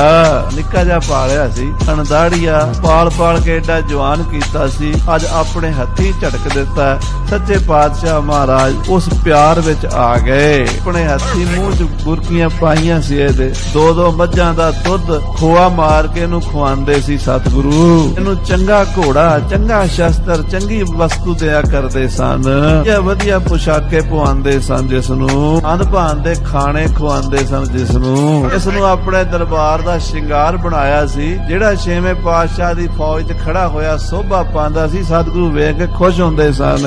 ਬਹੁਤ ਦਾਨ ਮਾਣ ਦੇ ਕੇ ਰਜਾ ਕੇ ਰੱਖਿਆ ਸੀ, ਪੁੱਤਾਂ ਤੋਂ ਵੱਧ ਕੇ ਲਾਡ ਪਿਆਰ ਕੀਤਾ ਸੀ। ਉਹਦੀ ਲਾਸ਼ ਦੇ 2 ਟੁਕੜੇ ਵੇਖੇ ਜਦੋਂ, ਮੇਰੇ ਪਾਤਸ਼ਾਹ ਦੀਆਂ ਕਮਲ ਵਰਗੀਆਂ ਅੱਖਾਂ 'ਚ ਵੈਰਾਗ ਦਾ ਜਲ ਆ ਗਿਆ। ਪੈਂਦੇ ਖਾਂ ਦੇ ਸਰੀਰ ਚੋਂ ਪਸੀਨਾ ਨਿਕਲ ਰਿਹਾ ਸੀ ਬਹੁਤ। ਬੜਾ ਕਹਿਰ ਦਾ ਸੂਰਜ ਅਖੀਰਲੇ ਸਵਾਸ ਸਨ ਪੈਂਦੇ ਦੇ, ਤੇ ਗਰਮੀ ਦੇ ਵਿੱਚ ਤੜਫ ਤੜਫ ਕੇ ਜਾਨ ਨਿਕਲ ਰਹੀ ਸੀ। ਬਾਦਸ਼ਾਹ ਉਹਦੇ ਸਿਰ ਵਾਲੇ ਪਾਸੇ ਜਾ ਕੇ ਆਪਣੀ ਢਾਲ ਦੀ ਛਾਂ ਕਰ ਦਿੱਤੀ। ਜਿਹੜੀ ਸੂਰਜ ਦੀ ਧੁੱਪ ਪੈ ਰਹੀ ਸੀ ਉਹਦੇ ਤੋਂ ਬਚਾਉਣ ਲਈ ਸਤਿਗੁਰੂ ਉਹਦੇ ਸਿਰ ਵਾਲੇ ਪਾਸੇ ਵੀਰ ਆਸਣ ਹੋ ਕੇ ਬੈਠ ਗਏ, ਇੱਕ ਗੋਡਾ ਜ਼ਮੀਨ ਤੇ ਲਾ ਕੇ ਤੇ ਉੱਤੇ ਛਾਂ ਕਰਕੇ ਪੈਂਦੇ ਦੇ ਸਿਰ ਦੇ ਉੱਤੇ। ਕੋਲ ਖੜੇ ਨੇ ਪਾਤਸ਼ਾਹ ਵੇਖ ਰਹੇ ਨੇ ਤੇ ਅੱਖਾਂ ਵਿੱਚੋਂ ਜਲ ਚੱਲ ਰਿਹਾ, ਅਥਰੂ ਡਿੱਗ ਰਹੇ ਨੇ। ਉਹ ਮਹਾਰਾਜ ਦੀਆਂ ਅੱਖਾਂ ਦੇ ਹੰਝੂ ਪੈਂਦੇ ਦੇ ਮੂੰਹ ਤੇ ਪੈ ਰਹੇ ਨੇ। ਤੜਫਦਾ ਹੋਇਆ ਕੁਝ ਮਿੰਟਾਂ 'ਚ ਮਰ ਗਿਆ ਪੈਂਦੇ ਖਾਨ। ਜਾਂਦੇ ਹੋਏ ਤੇ ਕਿਰਪਾ ਕਰਤੀ, ਪਾਲਿਆ ਹੋਇਆ ਸੀ ਆਪਣੇ ਹੱਥੀਂ ਮਾਰਦਾ। ਪੰਜ ਸੋਚਦੇ ਨੇ ਸ਼ਸਤਰ ਨਹੀਂ ਰੱਖਣੇ, ਕਿਉਂ ਆਪਣਾ ਪਾਲਿਆ ਪੁੱਤਰਾਂ ਵਰਗਾ ਜਵਾਨ ਮਾਰ ਦਿੱਤਾ। ਅੱਜ ਅਸੀਂ ਇਸ ਤਰ੍ਹਾਂ ਦੀਆਂ ਗੱਲਾਂ ਸੋਚਦੇ ਸਤਿਗੁਰੂ, ਪਰ ਹੁਣ ਜੰਗ ਹੈ, ਹੁਣ ਸ਼ਸਤਰ ਛੱਡਿਆ ਵੀ ਗੱਲ ਨਹੀਂ ਬਣਦੀ, ਜੰਗ ਜਾਰੀ ਹੈ, ਰਹਿੰਦੇ ਹੋਏ ਵੀ ਨਿਬੇੜਨੇ ਸਨ। ਪਿੰਡੇ ਖਾਨ ਹੈ, ਪਿੰਡੇ ਖਾਨ ਗੁਰੂ ਹਰਗੋਬਿੰਦ ਸਿੰਘ ਜੀ ਦੇ ਉੱਤੇ ਇੰਜ ਕਰਕੇ ਹਮਲਾ ਕਰਨ ਆਇਆ। ਇੱਕ ਹਮਲਾ ਕੀਤਾ ਵਾ, ਫਿਰ ਦੂਜਾ ਫੇਰ ਕੀਤਾ ਵਾ। ਅੱਛਾ, ਐਡਾ ਹਮਲਾ ਤੇ ਕੋਈ ਵੀ ਨਹੀਂ ਬਰਦਾਸ਼ਤ ਕਰਦਾ। ਇੱਕ ਦਫਾ ਬੰਦੇ ਦੇ ਉੱਤੇ ਹਮਲਾ ਕਰੇ ਨਾ ਤੇ ਉਹ ਅਗਲੀ ਦਫਾ ਉਹਨੂੰ ਨਹੀਂ ਛੱਡਦਾ, ਕਹਿੰਦਾ ਨਹੀਂ ਅੱਜ ਮੈਂ ਤੈਨੂੰ ਨਹੀਂ ਛੱਡਾਂਗਾ, ਕਿਉਂਕਿ ਜੇ ਤੂੰ ਇੱਕ ਦਫਾ ਮੇਰੇ ਤੇ ਹਮਲਾ ਕੀਤਾ ਵਾ ਤੇ ਫਿਰ ਦੁਬਾਰਾ ਵੀ ਤੂੰ ਮੇਰੇ ਉੱਤੇ ਕਿਸੇ ਟਾਈਮ ਵੀ, ਮਤਲਬ ਕਿ ਕੋਈ ਬੰਦਾ ਅੱਜ ਕੱਲ੍ਹ ਦਾ 1 ਮਿੰਟ ਦਾ ਵੀ ਕਿਸੇ ਦੇ ਉੱਤੇ ਇਤਬਾਰ ਨਹੀਂ ਕਰ ਸਕਦਾ। ਲੇਕਿਨ ਪਿੰਡੇ ਖਾਨ ਨੇ ਇੱਕ ਦਫਾ ਵਾਰ ਕੀਤਾ, ਫਿਰ ਦੂਜੀ ਦਫਾ ਫਿਰ ਹਮਲਾ ਕੀਤਾ। ਲੇਕਿਨ ਗੁਰੂ ਹਰਗੋਬਿੰਦ ਸਿੰਘ ਜੀ ਜਾਣਦੇ ਸੀ, ਉਹਨਾਂ ਨੂੰ ਦੁਨੀਆ ਨੂੰ ਦੱਸਣਾ ਸੀਗਾ ਕਿ ਹੰਕਾਰ ਦੇ ਵਿੱਚ ਨਾ ਰਹੋ, ਹੰਕਾਰ ਦਾ ਆਖਰੀ ਅੰਜਾਮ ਕੀ ਹੁੰਦਾ ਵਾ ਤੁਹਾਡੇ ਸਾਹਮਣੇ ਹੈ। ਪਿੰਡੇ ਖਾਨ ਦੇ ਅੰਦਰ ਬੜਾ ਜ਼ਿਆਦਾ ਹੰਕਾਰ ਸੀਗਾ। ਉਹਨੇ ਇੱਕ ਹਮਲਾ ਕੀਤਾ, ਦੂਜੀ ਦਫਾ ਉਹਨੇ ਫਿਰ ਵਾਰ ਕੀਤਾ, ਤੀਜੀ ਦਫਾ ਉਹਨੇ ਫਿਰ ਵਾਰ ਕੀਤਾ, ਅਖੀਰ 5 ਦਫਾ ਵਾਰ ਕੀਤਾ। 5 ਵਾਰਾਂ ਤੋਂ ਬਾਅਦ ਫਿਰ ਜਦੋਂ ਗੁਰੂ ਸਾਹਿਬ ਨੇ ਉਹਦੇ ਉੱਤੇ ਵਾਰ ਕੀਤਾ, ਗੁਰੂ ਸਾਹਿਬ ਨੇ ਦੱਸਿਆ ਕਿ ਮੇਰਾ ਵਾਰ ਹੰਕਾਰ ਦੇ ਉੱਤੇ ਹੈ, ਇਨਸਾਨੀਅਤ ਦੇ ਉੱਤੇ ਨਹੀਂ ਹੈ, ਕਿਉਂਕਿ ਉਹਦੇ ਅੰਦਰ ਬੜਾ ਜ਼ਿਆਦਾ ਹੰਕਾਰ ਆ ਗਿਆ ਸੀਗਾ। ਤੇ ਬਾਕੀ ਗਿਆਨੀ ਸਾਹਿਬ ਜਿਹੜੇ ਅੰਦਾਜ਼ ਦੇ ਨਾਲ ਕਥਾ ਸੁਣਾਉਂਦੇ ਸੀਗੇ, ਇੰਜ ਸਾਹਮਣੇ, ਮਤਲਬ ਕਿ ਜਿੱਦਾਂ ਇੱਕ ਇੱਕ ਚੀਜ਼ ਨੂੰ ਵਾਜ਼ੇ ਕਰਨ ਦੇ ਸੀਗੇ, ਇੰਜ ਲੱਗਣ ਦਿਆ ਸੀ ਜਿੱਦਾਂ ਮਤਲਬ ਕਿ ਬੰਦੇ ਦੇ ਸਾਹਮਣੇ ਹੀ ਇਹ ਵਾਕਿਆ ਹੋਣ ਦਿਆ। ਅੱਛਾ, ਤੁਹਾਨੂੰ ਇੱਕ ਹੋਰ ਚੀਜ਼ ਮੈਂ ਦੱਸਾਂ, ਆਪਾਂ ਕਥਾ ਸੁਣਦੇ ਸੀਗੇ, ਵਾਕਿਆ ਆਪਾਂ ਜਿੱਦਾਂ ਆਪਾਂ ਸੁਣਦੇ ਸੀ ਗਿਆਨੀ ਸਾਹਿਬ ਕੋਲੋਂ, ਅੰਦਰੋਂ ਮੈਨੂੰ ਬੜਾ ਜ਼ਿਆਦਾ ਇੱਕ ਜਜ਼ਬਾ ਫੀਲ ਹੋਣ ਦਿਆ ਸੀਗਾ। ਇਹ ਇੱਕ ਚੀਜ਼ ਹੈ ਜਿਹੜੀ ਮੈਂ ਫੀਲ ਕੀਤੀ ਹੈ ਕਿ ਜਿਹੜੇ ਸਿੱਖ ਲੋਕ ਕਿਸ ਤਰ੍ਹਾਂ ਆਪਣੇ ਗੁਰੂ ਸਾਹਿਬ ਨੂੰ ਯਾਦ ਕਰਦੇ, ਉਹਨਾਂ ਦੀ ਇੱਕ ਇੱਕ ਚੀਜ਼ ਨੂੰ, ਇੱਕ ਇੱਕ ਬਹਾਦਰੀ ਨੂੰ, ਸ਼ਹੀਦਾਂ ਨੂੰ ਯਾਦ ਕਰਨ ਦਾ ਤਰੀਕਾ ਅਗਰ ਕਿਸੇ ਨੇ ਸਿੱਖਣਾ ਹੋਵੇ ਨਾ, ਉਹ ਸਿੱਖਾਂ ਕੋਲੋਂ ਸਿੱਖੋ, ਕਿਉਂਕਿ ਇਹੋ ਇੱਕ ਚੀਜ਼ ਹੈ ਕਿ ਜਿਹੜੀ ਸਿੱਖਾਂ ਨੂੰ ਅੰਦਰੋਂ ਇੱਕ ਜਜ਼ਬਾ ਪੈਦਾ ਹੁੰਦਾ ਜਦੋਂ ਜ਼ੁਲਮ ਦੇ ਖਿਲਾਫ ਇਸੇ ਚੀਜ਼ ਦੀ ਵਜ੍ਹਾ ਤੋਂ ਲੜਦੇ ਹੈ ਕਿ ਡਰਦੇ ਕੋਈ ਨਹੀਂ ਹੈ। ਇਸੇ ਚੀਜ਼ ਦੀ ਵਜ੍ਹਾ ਤੋਂ ਅੱਜ ਸਿੱਖ ਐਡਾ ਜ਼ਿਆਦਾ ਬਹਾਦਰ ਹੈ। ਮੈਂ ਮੁਸਲਮਾਨ ਹੋ ਕੇ ਮੈਨੂੰ ਐਡਾ ਜ਼ਿਆਦਾ ਮਾਣ ਮਹਿਸੂਸ ਹੁੰਦਾ ਸੀ, ਐਡਾ ਜ਼ਿਆਦਾ ਅੰਦਰੋਂ ਜਜ਼ਬਾ ਪੈਦਾ ਹੁੰਦਾ ਸੀਗਾ। ਤੇ ਜਿਹੜੇ ਸਿੱਖ ਲੋਕ ਜਿਹੜੇ ਸੁਣਦੇ ਹੋਣਗੇ ਉਹਨਾਂ ਨੂੰ ਕਿੱਡਾ ਜ਼ਿਆਦਾ ਮਾਣ ਤੇ ਕਿੱਡਾ ਜ਼ਿਆਦਾ ਜਜ਼ਬਾ ਪੈਦਾ ਹੁੰਦਾ ਹੋਏਗਾ। ਬਸ ਬਾਕੀ ਗਿਆਨੀ ਸ਼ੇਰ ਸਿੰਘ ਇਹਨਾਂ ਦਾ ਨਾਮ ਸੀਗਾ, ਇਹਨਾਂ ਦਾ ਇਕੱਠਾ ਕਰਨ ਦਾ ਅੰਦਾਜ਼ ਮੈਨੂੰ ਬੜਾ ਜ਼ਿਆਦਾ ਪਸੰਦ ਆਇਆ। ਜੋ ਮੈਂ ਆਪਣੀ ਮੁਸਲਮਾਨੀਅਤ ਦੀ ਨਜ਼ਰ ਵਿੱਚ ਜੋ ਮੈਂ ਸਮਝਣਾ ਸੀ ਉਹ ਮੈਂ ਤੁਹਾਨੂੰ ਦੱਸ ਦਿੱਤਾ। ਬਾਕੀ ਤੁਹਾਡਾ ਹੀ ਖਿਆਲ ਹੈ, ਤੁਹਾਡੀ ਕੀ ਰਾਏ ਹੈ, ਤੁਸੀਂ ਕਮੈਂਟ ਬਾਕਸ ਵਿੱਚ ਲਾਜ਼ਮੀ ਦੱਸੋ। ਇਹ ਸੀ ਅੱਜ ਦੀ ਵੀਡੀਓ, ਮਿਲਾਂਗੇ ਤੁਹਾਨੂੰ ਅਗਲੀ ਵੀਡੀਓ ਵਾਸਤੇ। ਇਜਾਜ਼ਤ ਚਾਹੁੰਦੇ ਹਾਂ, ਅੱਲਾ ਹਾਫਿਜ਼।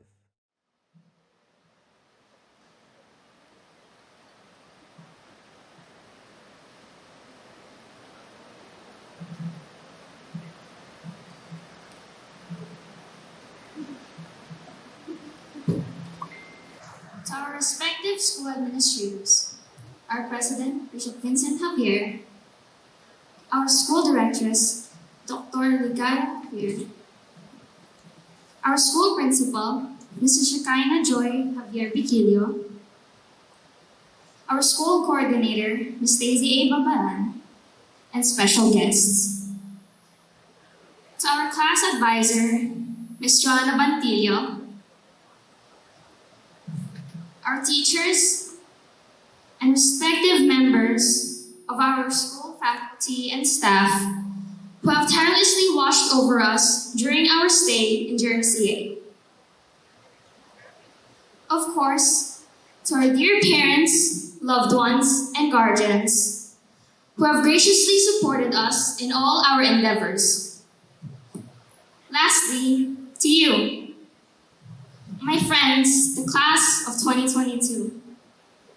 A wonderful and blessed morning. My name is Arian S. Aguilar. I stand before you humble and filled with gratitude. First and foremost, to our Lord, whom all our blessings flow from. It is through His help and guidance that we are all here celebrating this milestone. Secondly, I would like to thank my family for their constant love, support, and understanding, even in times when I know I'm hard to deal with. I would also like to thank my teachers. You are all like second parents to me and my classmates. You have taught us many valuable lessons that we forever carry with us throughout our lives. May you continue to enrich the minds and hearts of students like us, while also extending the same level of patience you have shown to our batch.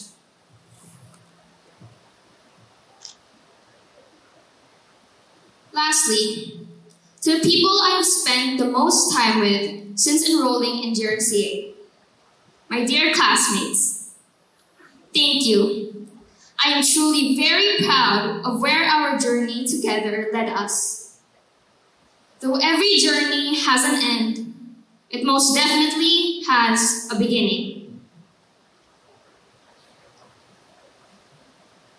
And so to start, I would like to take everyone to a trip down memory lane, to the beginning of school, nursery, kindergarten, and preparatory. NKP was like a zoo. You walk in and your eardrums immediately start to bleed with all the screams of your fellow classmates. In one corner, there's a bunch of kids playing and running around frantically with some playing with toys. It's a common sight during the first day of school to see and hear kids crying and begging their parents to stay with them. Back then, it was so easy to make friends because everyone got along.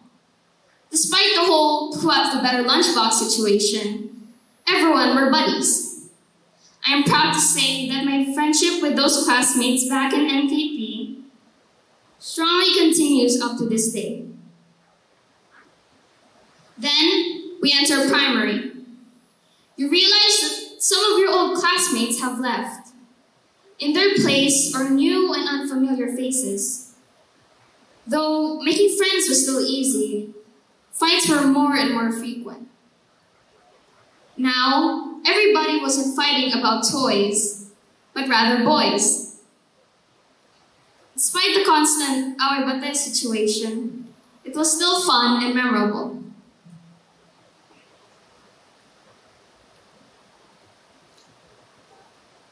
As we entered intermediate, more and more of those familiar faces are gone. Some remained, and new ones have arrived yet again. Everyone looked and acted differently now. It was still great until you realize you have to start learning algebra and math. Despite the challenge, everything was fine. We never expected we would experience something harder than algebra in 4th grade. And that was the pandemic. It was really difficult adjusting to the new environment. I know that even our parents and teachers had it rough. No longer was I able to bond with my classmates or see my teachers. Despite having online classes, it could never replace the feeling of attending school and seeing everyone's faces in the classroom. We were thrust into a new normal that we were never prepared for. But amidst all that, being here together with you all is proof that we did it, that we overcame. Being in the graduating class bears a huge responsibility. It included a lot of stress and pressure. This was our last shot at school, and we were eager to prove ourselves to everyone, to have all our hard work recognized, so everyone would be proud of us. We had to submit our homeworks and petas on time, especially in MAPE, because no one likes to make Teacher Roger upset. Right, classmates? Yeah. Graduating aside, there's one more important thing we had to worry about. The next step in our journey, high school. There's always a hint of worry and excitement on what the next chapter holds. But there is no doubt in my mind that you will all do well. My hope is that the bonds and friendship we have established will remain unbroken, no matter which school we enroll in or where life takes us. We may have struggled, yet here we are. We did it. I'm truly very proud of you all. As our days in elementary come to a close, it's time to look ahead into the future. A few years from now, I know that we'll look back and remember our elementary life, talking about our accomplishments and laughing as we have always done at our funny anecdotes. I know we will all miss those days we would run out of the classroom when the teacher allowed us to play for PE, or when we had to go to the computer lab. The times we would sprint up and down the ramp. We will all miss the beefsteak, the French fries, and the mango shake at the cafeteria. We will miss playing after class, most especially after our exams. Our school events, like our foundation day and intrams.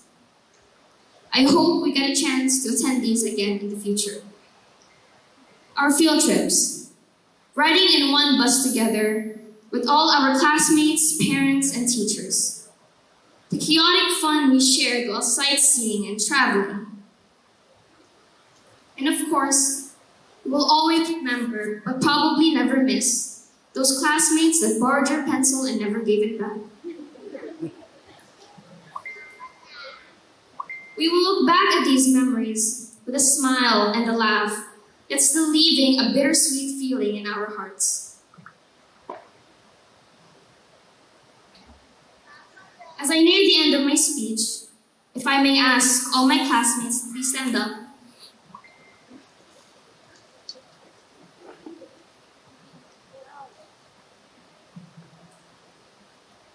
Guys, this is your chance to take one last glance around you. Take a look at our beautiful auditorium. Our school administrators. Let's seize this moment to recognize our hardworking and passionate teachers. And of course, please look at our loving parents who are always here supporting us every step of the way. Please express your appreciation by giving them all a round of applause.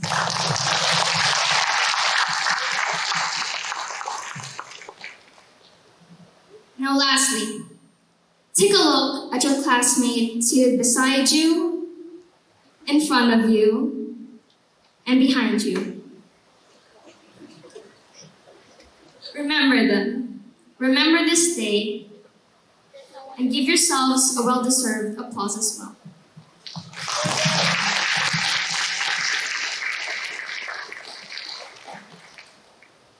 As for me, well, I wouldn't miss this for the world. Let me have one last look at each one of you.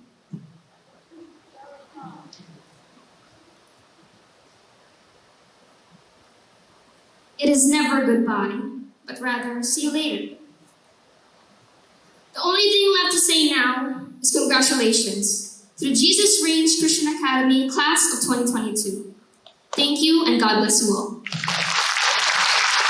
Thank you very much, Aryan. Please do not leave the stage. Just remain. Okay, thank you very much. Please stay. And may I ask all the graduates to join her here?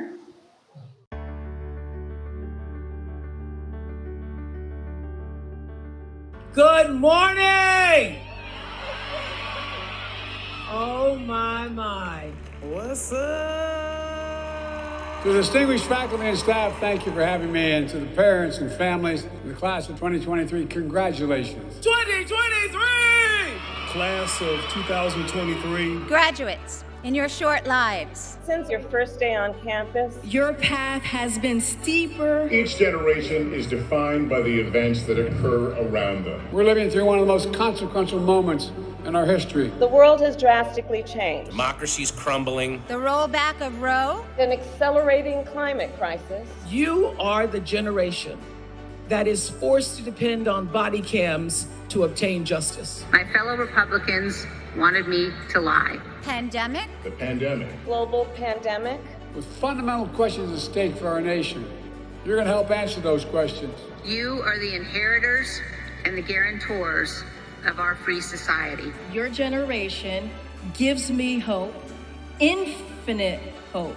We need you to dream big. We need audacious thinkers. Come every spring, the maelstrom of history swirls so wildly that no matter the year or the era or the generation, there is always an atmospheric river of events that makes right now the hinge upon which our fate is turning.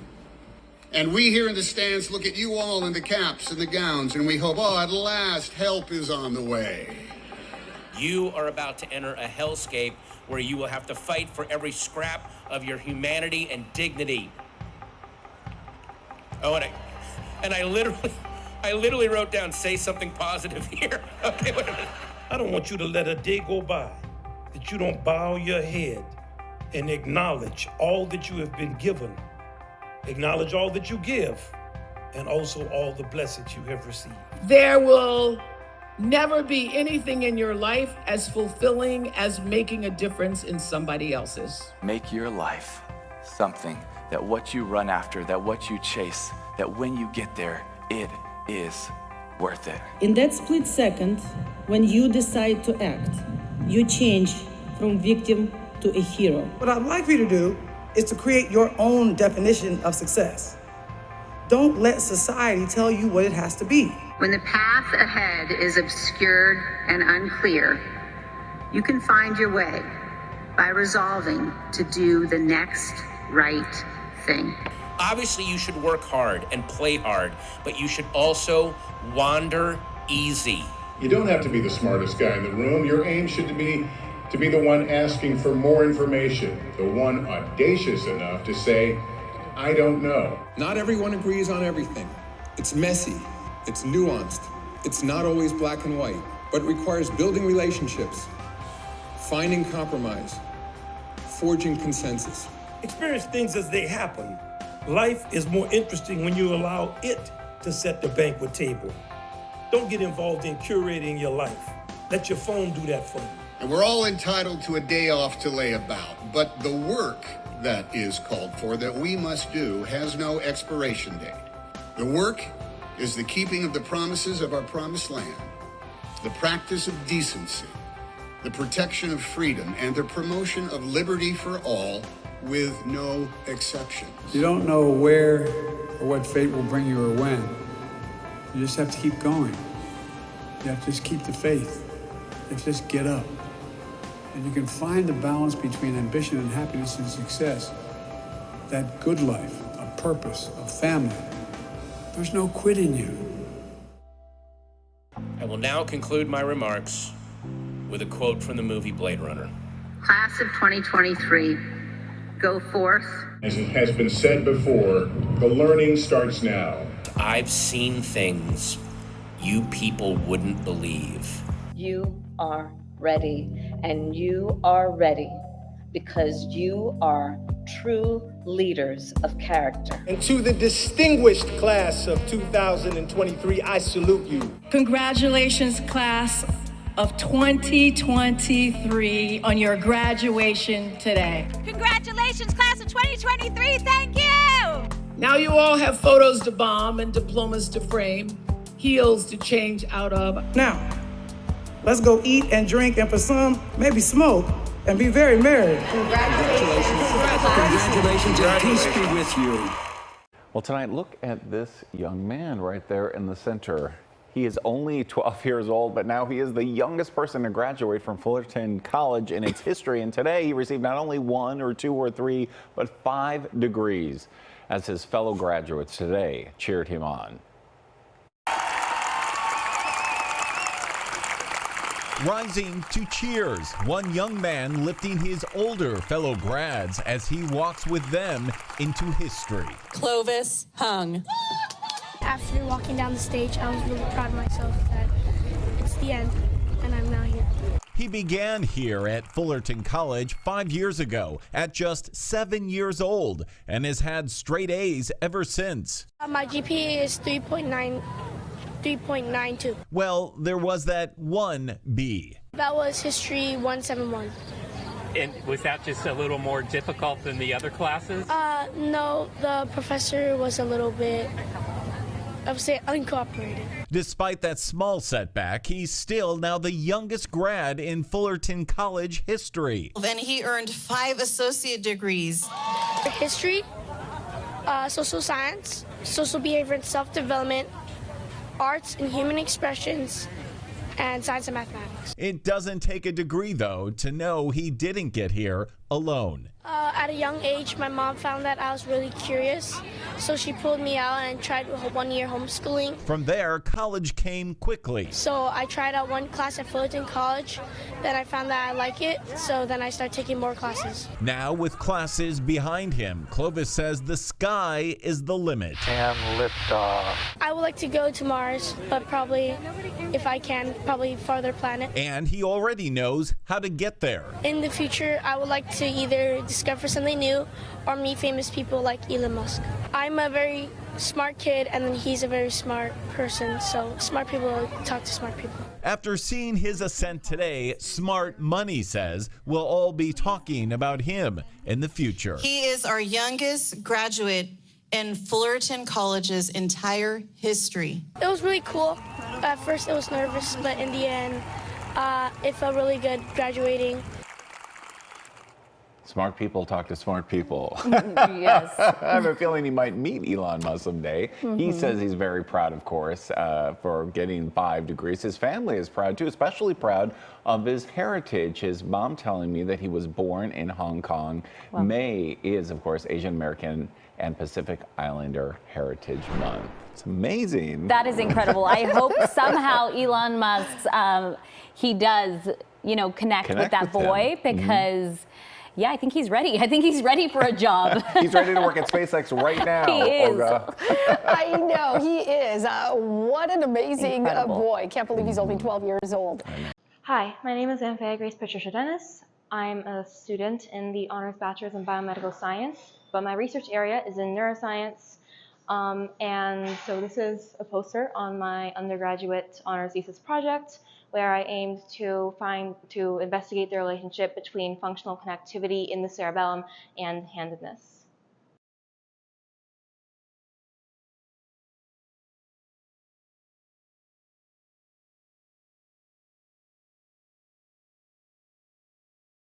My mom tested me when I was 3, and then she realized that I was not the normal 3-year-old at that time, and that's really how that entire trajectory started, and that's how I got on that path.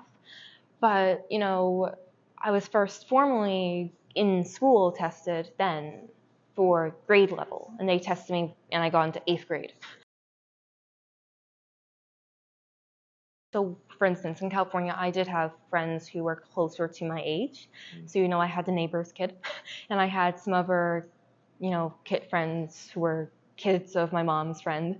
And so I was able to bond with them. And, I think I realized that, I did enjoy the experiences where I could have fun with other people who were closer to my age.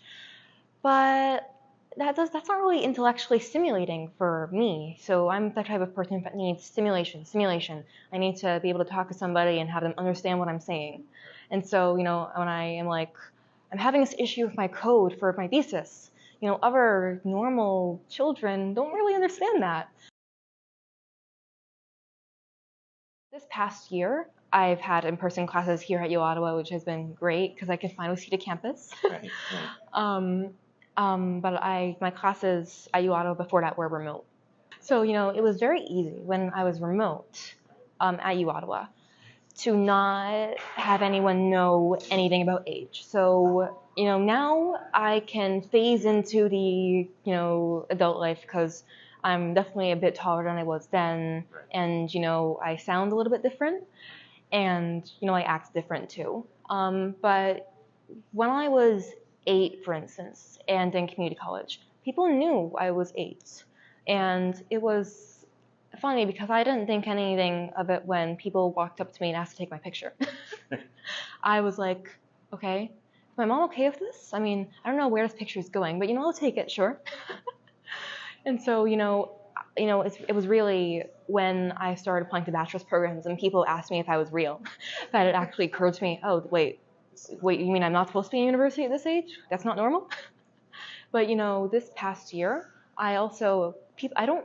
nobody really knew until they knew. So, for instance, there was a class and, somebody found out. And when that person found out, then people started slowly knowing, people in my lab, someone heard about it and asked me about it. But before that, it's not like there was anything about, I was a little bit, antisocial when I first came out of the pandemic. I was a little bit introverted. I'm more extroverted now. But nobody really knew then.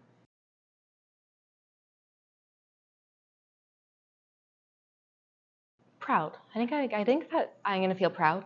I'm probably also going to be a bit scared if I don't fall off the stage, because that'll be very embarrassing. But I think I'm going to be proud because, I've worked so hard from when I was 8 and I took my first university credit and I walked in with my big backpack and I sat down and I made my first adult friend.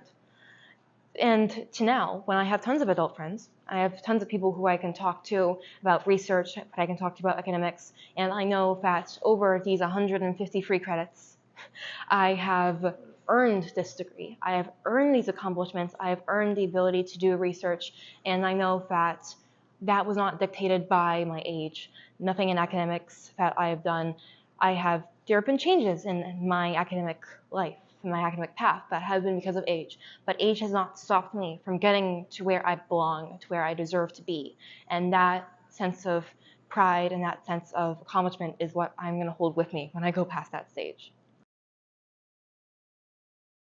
I've been so inspired by these experiences I've had in research that, grad school is really the next step in that. And from that, the milestone, the big thing I want to have on my wall is I am a teacher, I teach, and I do research, and I combine both those things. And, that's my goal, I think.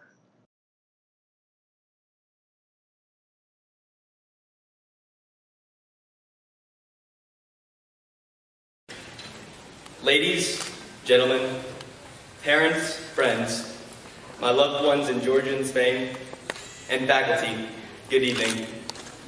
Tonight we celebrate the graduation of Kadena High School's class of 2012. Seniors!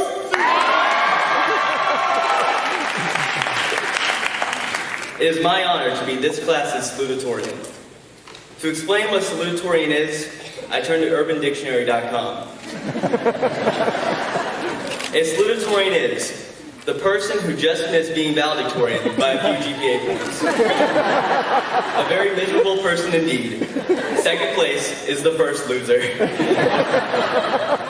However, no one here is a loser, because by the end of tonight, we will walk across this stage and be graduated. Since this speech is one big cliche, I want to start off with a few cliches that we've all been hearing throughout high school. There's no I in team. Work smarter, not harder. Give 110%. Think outside the box.